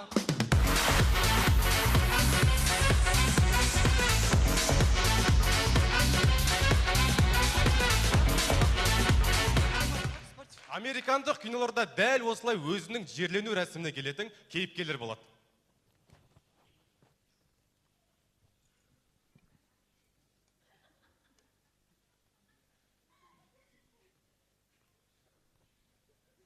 Мен әлі оралам. Қайғысым қалықтаған, жырғысым жарықтаған, сүюден жалықпаған.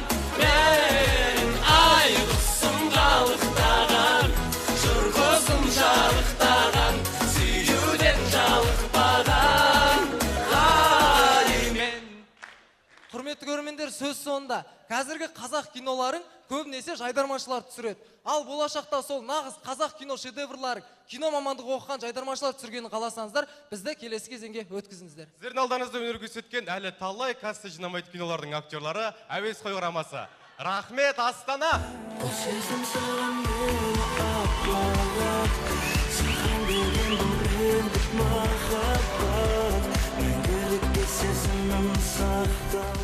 Тамаша, кино маусымында өздерінің алатын орындары бар. Дулати университетінен келген Әуесқой командасы Дулати университетінің басшылығына өз алғыстарын білдіреді. Манаш және Дулати сахнаға.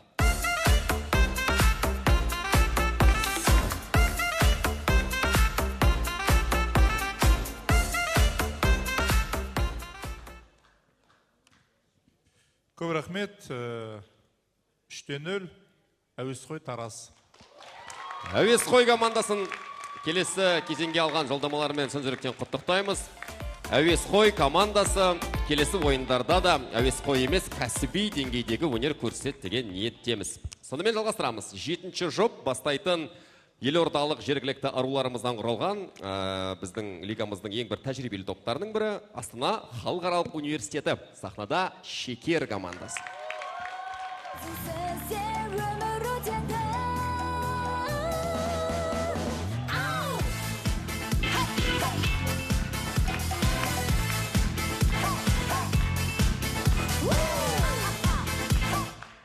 Астана, Қазақстан кап, менен бір би болсын.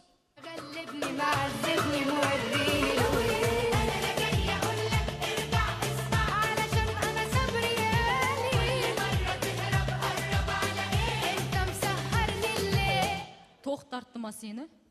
Мә қыздар, сендер естімедіңдер ма? Максичайды шығарған Тұрсын Алагөз биен қайталаған адамға 500 теңге берем деді ғой. Ойлаңдашы, 500 теңге. 500 мың ысырап қой саған. Қайдағы ысырап? Мен оны есептеп қойғам. Мысалы 10 теңгесін былай жіберсек, сосын 20 теңгесі былай кетеді, сосын 30 теңгесін былай жіберсем, сосын 45 теңгесі былай кетсе, сосын 50 теңгесі былай, сосын 255 теңгесін былай бөліп тастасам, болды қыздар, мен байып кетіп тұр екенмін ғой. Менімен араласып қалсаңдар сендер. Миллион ұтсаң 3 минуттық би көрейін деп тұр қой, Басқалар саған қарамасын, еске салып Құдайды, тұратының мұнайды, келтіресің әргезін қайды. Кім айтатын әнді? Алхам? Алхам, салхам би болды ғой. Қыздар енді тренд қобыл. Нұржамал, сен мұна музыкаға бейін келмейді. Мен байқап жүрмін, сен соңғыдер қуып жүрсің. Қумандаш қыздар. Қайдағы қуған? Қуған нес? Қуылмайым мен. Бір түрлісін деймін. Бәрі жақсы, Саяжан давамайым да ма? Нұржамал байқап жүр қо, көріп тұр қо.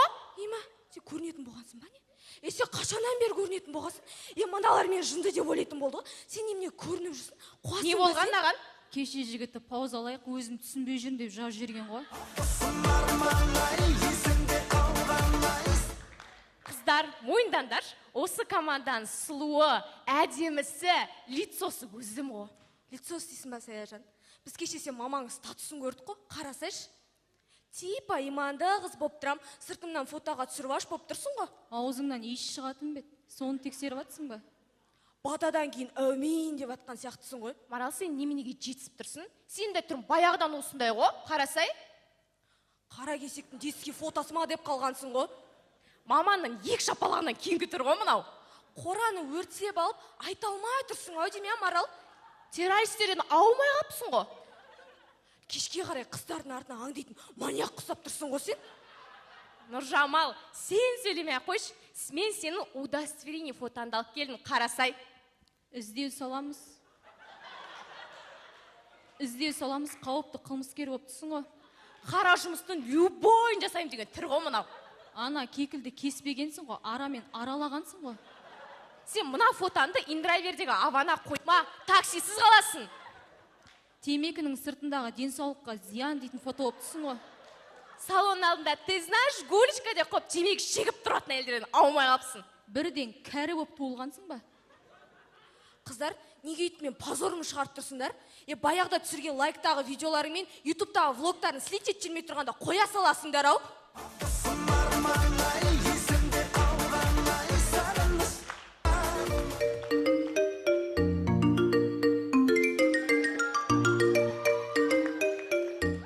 Будильниктің звугымен шыға болғаның ше? Кімсің сен? Русалкамын ғой, су перісімін. Светлана дейтін орыс әйел болып түсің сен. Әсем, сен шынымен су перісің ба? Кәдімгідей су перісі болады ғой, суда бит жүзетін су перісі болып тұрсың ба сен?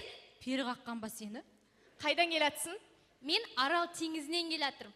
Мен сені Маниядан келатыр екен деп ойлап қалсам. Сен су перісі болсаң айтшы, теңіздің түбінде не бар? Теңіздің түбінде не бар екен білгілерің келе ма? Я?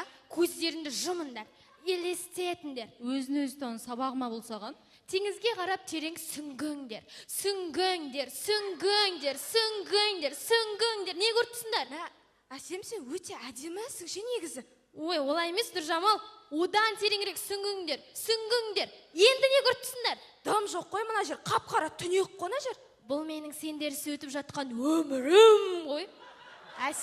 Әсем, кедер жасамай кетші. Онсыз да кетіп баратырмын мен. Қайда кетесің? Бұл пазл каналы. Камераға түсіп қалған тылсым дүниелер деген көріп пе-едіңдер? Я? Соның съемкасына кеттім мен.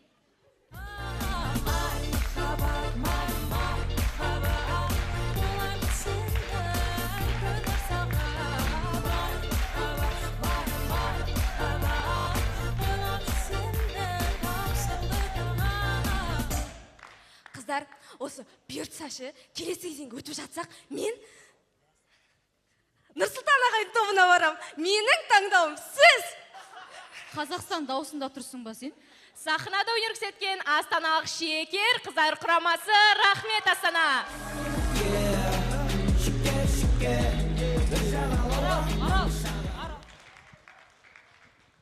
Рахмет, шекер командасы Астана халықаралық университетінің ректоры Анар Базаровнаға өз алғыстарын білдіреді. Шекердің қарсыласы сахнада Қостанай облысы, Рудный қаласы, Сарыбай Рудный командасы. I'm in a sexy Babylon, ooh yeah, bit aggressive. I'm in a sexy bab bab bab bab bab bab bab bab bab bab bab.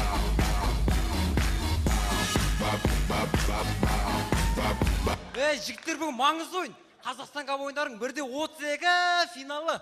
Бүгін барынша актерлық шеберлікті қосып ойнау керек. Кән Нұрбек, сен иттік рөл ойнашы. Ал, мама папа енді келіндеріңіз бөлек шықсын деп жатыр. Иттік емес, иттің деймін. Қайырлы кеш, Елорда!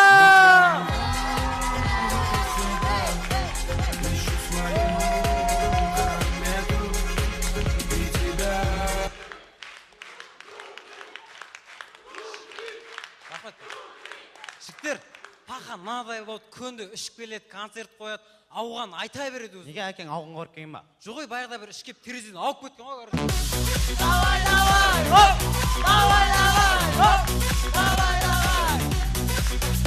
Осы байқайсыңдар ма, неге біздің солтүстікке харекет қорың адамдар келмейді? Осы біздің командадағы Нұрбек үйінде 8 адам болып, 2 комнаталық квартирада тұрады. Бір комнатасын жалға беріп қойған. Дәл осы тұрысында аяғындағы туфли папасы берген. Папасына атасы берген. Атасына... Қойшы, сәл үндемесем артық харекет қорқып тұрады.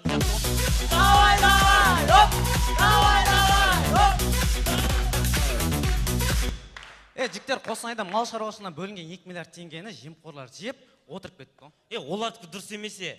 Оны бит жеу керек. Бірінші малды аласың, оны соясың, қазанға саласың, көпіршігін алып жеу керек. Олардікі не қағазда жейді ұзақ отырады. Бит жесең 5 минут отырасың, темекіні шегесің, шығасың, кетесің. Давай, давай, оп! Давай, давай, оп! Давай, давай!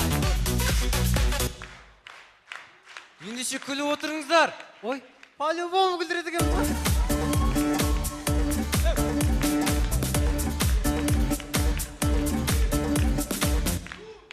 Сонымен тамашалаймыз, харекет қора Рудныйға келсе. Здравствуйте, бабушка, мы из фонда. А, вы мошенники, да? Не-не-не, мы из харекета, из фонда. А, вы фонда. мошенники и мою квартиру хотите забрать, да? Не-не, мы из фонда, такой есть. Вы знаете, откуда мне эта квартира досталась? Мой отец союзник, он мне...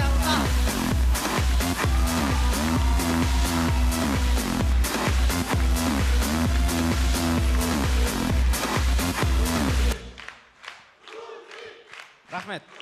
Ауылда дәл осындай жәбір көрген иттер болады. Ақтөс, Ақтөс!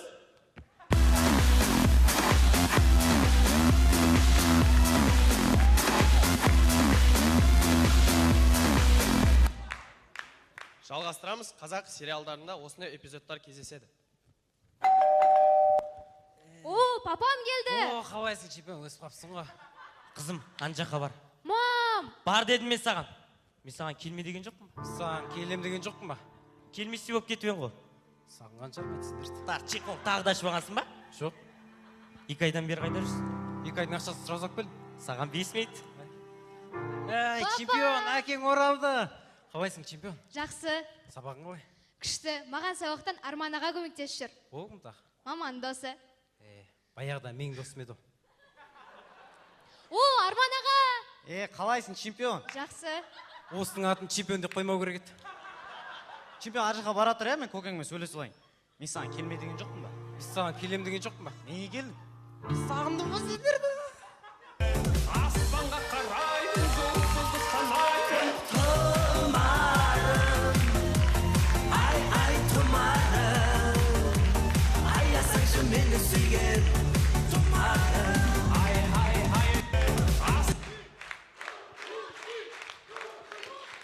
Рахмет. Осындай кино сериалдар қайдан шығады? Беті көп қағылған, белі буылмаған, Қазақстан каптың 1/32-ден ұшып кеткен командалардан шығады. Есен аға, бізде бұндай сценарийлер көп. Кино түсіре саламыз. Сіздердің алдарыңызда өнер көрсеткен Рудневых Сарбай. Рахмет, елорда. Сезімді таушы маған, үмітті жағып берші маған, жүрегім сақ. Рахмет, алдарыңызда өнер көрсеткен Сарыбай Рудный командасы өздерінің ата-аналарына және руднылық ағаларына үлкен алғыстарын білдіреді. Сонымен соңғы жұптың командаларын ортаға шақырамыз. Шекер, Сарыбай Рудный сахнаға.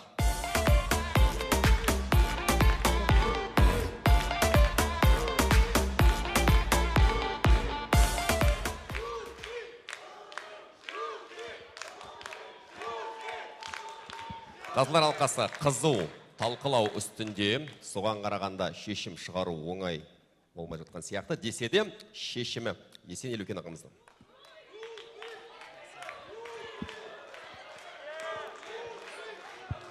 Бір, 2, 3, 4, 5 сәл ғана басымдық, 2/1 шекер. Астаналық шекер командасын сәтті өнер көрсетулерімен, келесі кезеңге өтулерімен шындырықтен құттықтаймыз. Қымбат көрермен, 1/32 финалдық сайыстарының 3-ші шығарылымы соңғы жұптың өнерін тамашалайтын боламыз. Оған дейін біздің жайдарман ойындарымызға биыл серіктес болып отырған Freedom Ticket.com-ға үлкен алғысымызды білдіреміз. Freedom Super-App қосымшасын жүктеп алып, афиша бөліміне кірсеңіздер, кино, театр, спорттық ойындардың билеттерін 19%-ға дейінгі кэшбекпен сатып ала аласыздар. Және Freedom Media бөлімшесіне кірсеңіздер, жоғары лига ойындары жайдарман топ сайыстарының 2 кезеңінің барлық топтары жүктелген жайдарман ойындарын Freedom Media арқылы көріңіздер, қымбатты көрермен. Сонымен, биыл осы ойынды аяқтайтын соңғы 8-ші жұп, алғаш қолып бастайтын сахнада Алматы қаласынан келіп отырған Олигарх командасы.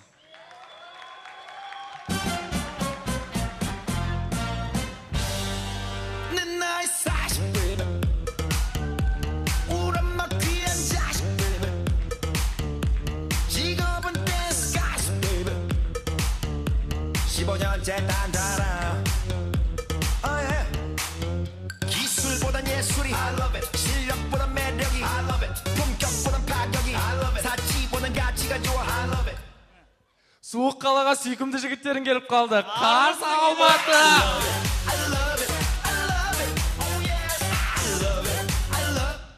Қуасыңдар ма? Қалай шығып жатсыңдар? Не болды? Өзің айтқан жоқсың ба? Жоғары лигадан бір команда еліктеңдер құсаңдар деп. Жоғары лигада не көп, ер командалар көп емес па? Неге тап ақпен бірге ұқсап шығып тұрсыңдар? Күшті ғой. Ұнайды маған. Соска ғой.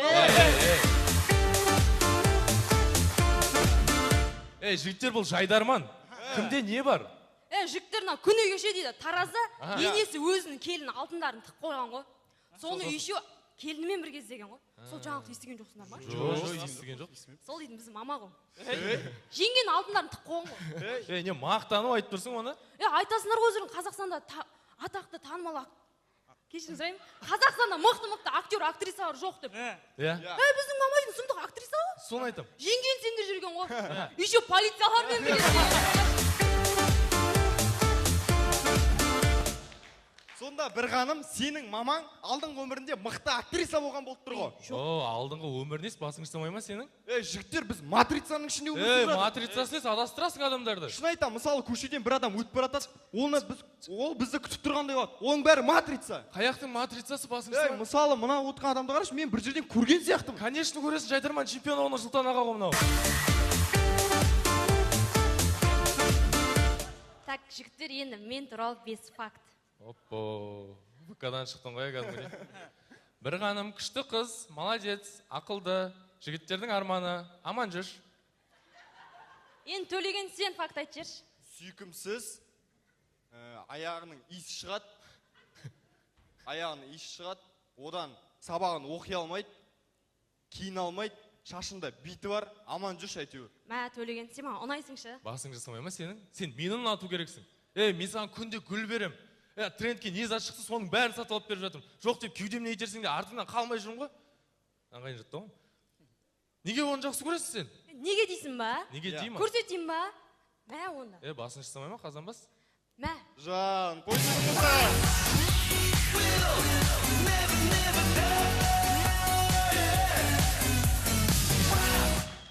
Алғашқы әзіл, өмірімізде дәл осылай маңызды шешім қабылдаған шығармыз. Жиі Free Fire қоят жермен. Ата, ас қайтармайсыз ба? Жоқ, Free Fire қоят жермен.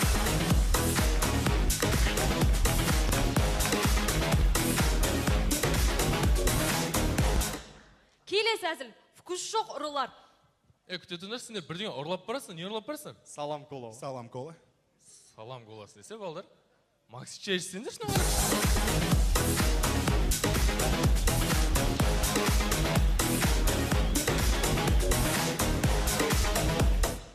Жарыста дәл осындай достарды көрген шығармыз.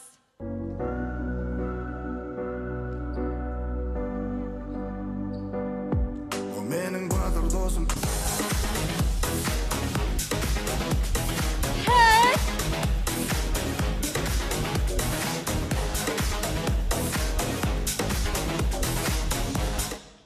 Биыл Жайдарманда кино маусымы, сонымен тамашалаймыз. Қазақ фильмдерде дәл осындай эпизодтарды көрген шығармыз. Ана қара шашты қызды көріп тұрсың ба? Соны мен өзіме алмай қоймаймын. Сәлеметсіз бе, заказыңыз? Мына жерде осындай тәтті қыз жұмыс жасайтын болған ба? Мен жұмыстамын. Жұмыстан кейін бәлкім екеуміз шығып серуендеп қайтпадық па? Тарт деймін қолыңды. Сен менің кімнің баласы екенін білесің ба? Бәрібір екен маған.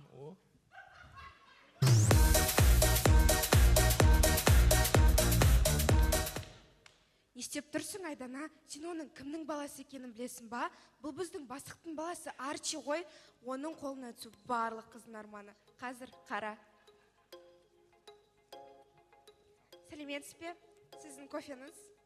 Ой. Нақұрыс, сен басың жасамай ма? Сен қанша теңге тұратын білесің бе? Сен 20 жыл жұмыс жасасың, бұны маған өтеп бере алмайсың.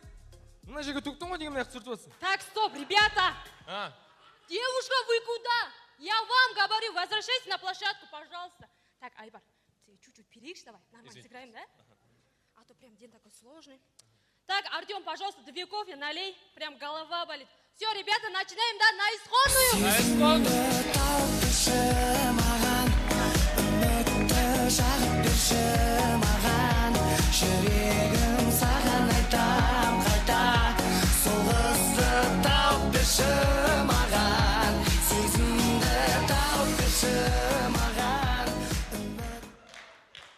Рахмет.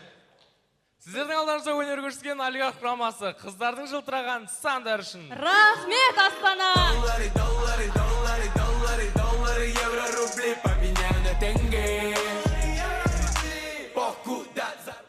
Олигарх командасы А Логист компаниясының директоры Мирас Баймухановқа өз алғыстарын білдіреді.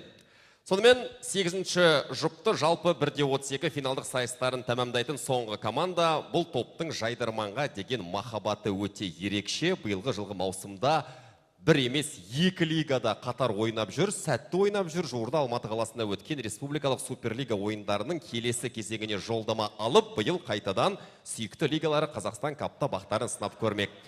Қарағайлы құрамасы.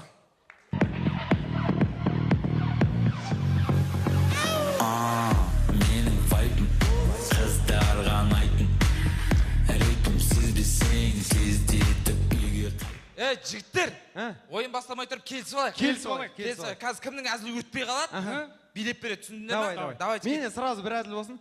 Самолетке алғаш рет отырған бала орындықтың артына 6 супер деп жазып кетті. Хей, да қойсын, жігіттер. Билесеңдерші, жалғыз қалдырмай, билесеңдерші. Тақырбас ағамыздың басы жасықтан тайып кете береді екен. Молодец, Арты дискотека болып кетпесін мынаны жүнсіздер ма? Ассалаумағалейкум,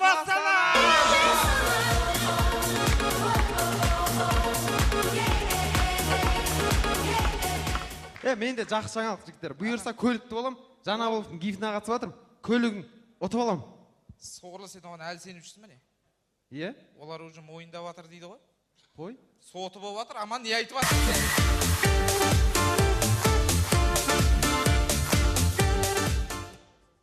Сен үндемесең кете берсей? Кете берсең не сен айтып тұр? Не қылды? О, семьясымен сондай олар. Қой? Үндемейді олар өзі. Әкесі үндемей жүріп машина алып берген. Қой? Үндемей жүріп үй алып берген. Үндемей жүріп тойын жасап берейін деп тұр. Әкесі кім болып жұмыс істейді? Пойызда ручка қағаз сататын кісі вообще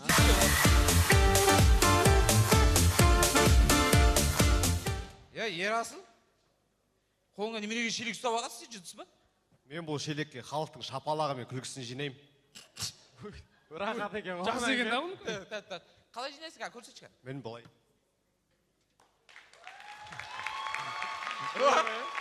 Жинай бер. Жігіттер, білесіздер ғой? Ауылда секс шоп аштым ғой мен. Білеміз ғой? Ертеңде ұрлық түсті ғой соған. Кетші. Сосын? Бәрін періп кеткен. Төк жоқ ана жерде, короче.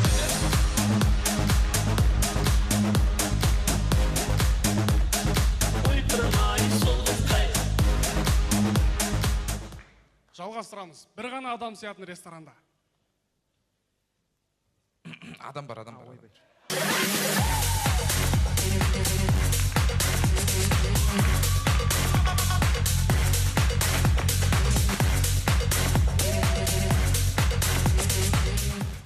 Әкімі жоқ ауыл. Сендер қайда қарап жүрсіңдер? Ой, сен ше? Қарамайсыңдар ма? Сендер ше?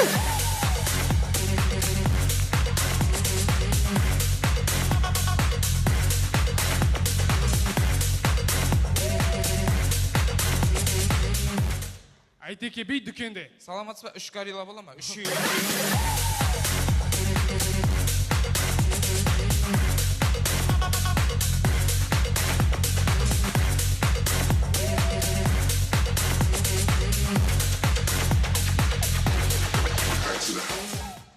Біздің қойылым сайысына таңдаған тақырыбымыз әндердің мәтінін тексеретін комитет ашылыпты. Так, все, да? Әртістер дайын бәрі. Все, саммит начинаем, да? Начинаем. Музыкалар дайын ғой? Дайын. Болды, тексерейік. Бірінші өлең.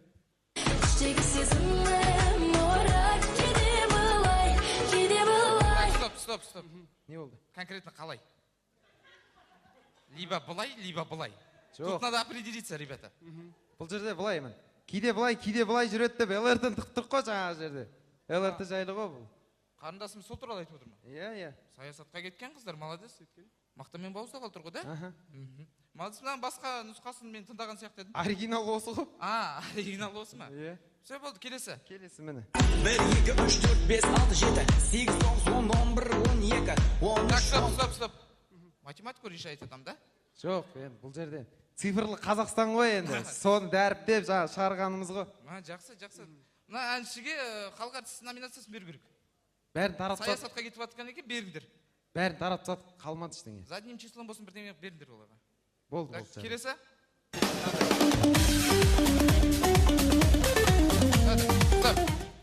Мынаны түсінбедім мен. Вот, енді қараңыз, Жайдарман дейтін ойын бар. Сол жақта көріністерге пайдаланатын өлең ғой. Маған ұнайды сосын тық жерген осы. Жайдарманда, я знаю, там руководителя знаю, классный парень, молодец. Йоу, раз, два, мен шығамын алға, біз қазақпыз. Бізге әңгіменің бар ма, сен білесің бе? Қазақтарға секірме, сені еріксіз күтеді. Алло. Да, жеп алдым, да, жей беріңдер. Жұмыстан жеп алдым, аха. Все. Өлеңдер бітті ма? Бітті. Болды да, тұрай халық шаршаған сияқты ғой.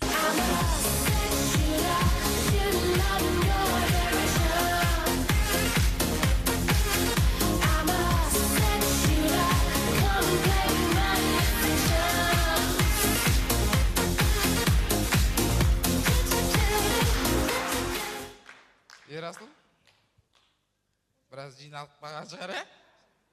Көрейік та оны қанша жиналғанын. Тексеріп көрейік, тексеріп көрейік. Ал.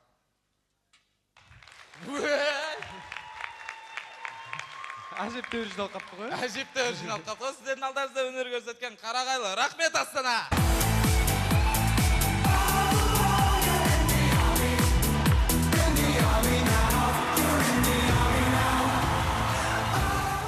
Рахмет, Қарағайлы құрамасы шелектерін толтырып берген көрерменге үлкен алғыстарын білдіреді. Рахмет сіздерге. Олигарх және де Қарағайлы құрамалары сахнаға.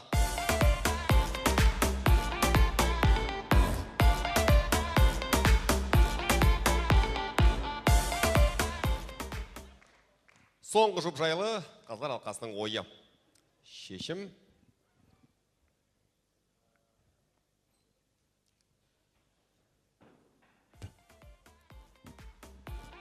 Бір.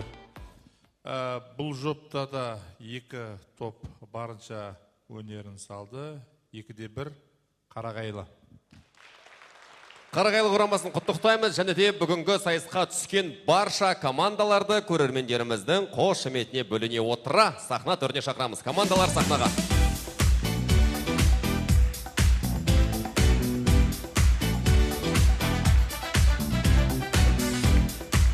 Құрмет көрермендер, сіздер үшін өнер көрсеткен командаларға құрмет білдіріп, сәл шыдай тұрсаңыздар, енді бір 5 минут уақыттарыңызды аламыз. Әрине түсінеміз, шаршап қалған шығарсыздар. Бүгін 50-ге жуық команда сахнаға шығып өнер көрсетті. Алғашқы айналым 1-32 финал. Бірінші шығарылымның қорытындысы бойынша 7 командаға тікелей жолдама берілді.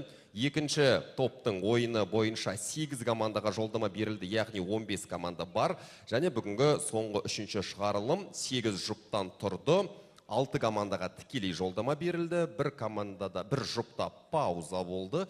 Енді қазір Қазылар алқасы ақылдасып, осы пауза берілген топтардың ішінен үздіктерін келесі кезеңге өткізетін шығар деген ниетіміз бар. Ендеше бүгінгі ойын жалпы 1-32 финалдық сайыстары қымбатты көрермен сіздердің көңілдеріңізден шыққан болса, командалардың еңбегін елеп бір қошемет соғайық.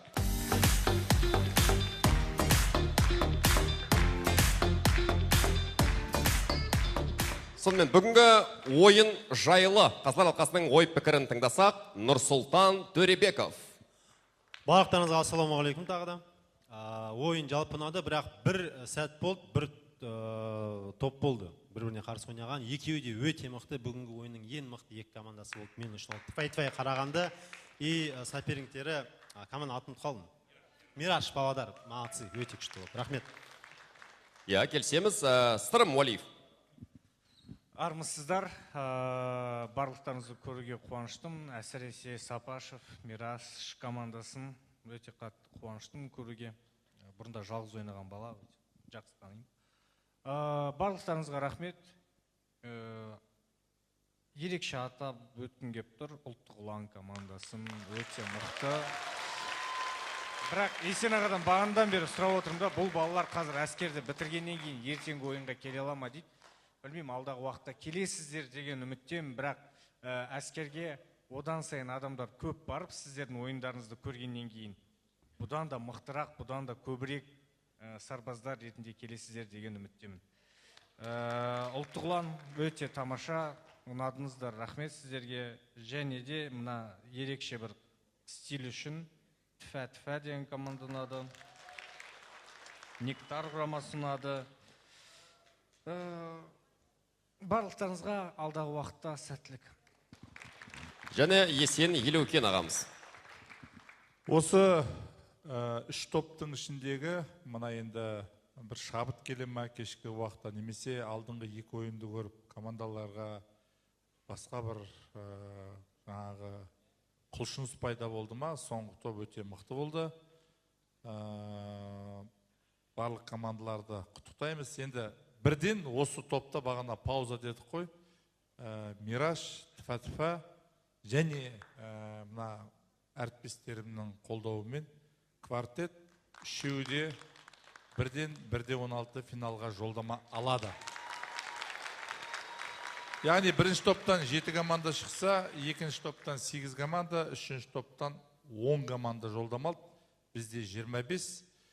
Бізде тағы 2 командаға мүмкіндік бар. Былай қылайық. Ертең ұйымдастырушылар хабарласады, 5 командаға мүмкіндік береміз. Олар байланыс жігіттері, Project Астана, Айдай Астана, Сарбай Рудный, Олигарх, Алматы. Ертең тағдырларыңыз шешіледі. Осы 5 команданың ішінен 2-ін таңдап аламыз. Ертеңге шейін дайындалыңыздар. Бұл жайдарман. Жайдарманда 1 сағат беріле, 1 күн беріле, мүмкіндіктеріңізді пайдаланып қалыңыздар. Яғни Есенаға атап өткен 5 команданың ішінен 2 командаға қосымша жолдама беріліп, 1-16 сайыстарында біз 27 команданы көреміз және оларға республикалық, ұлттық және жайдарман топ ойындарымен қоштасқан командаларда қосылуы мүмкін. 5 команда қосылады. Жалпы саны 32 команда болады. Қымбатты көрермен, ендеше қызыққа толы Қазақстан кап чемпионатының 1-16 финалдық сайыстарында сіздердің баршаңызды көргіміз келеді. Жастар сарайына 29 сәуір күні шақырамыз. Жайдарманның жайдарлы сайыстарына жолыққанша аман сау болыңыздар. Every night, олар жайдарман ойнайды, олар басқаша ойлайды, қоям дейді, қоя алмайды, бұл ойынға еш тоймайды, көрермен қазысын айт, бұл сұрақ бәрін қинайды, чемпиондықты кім той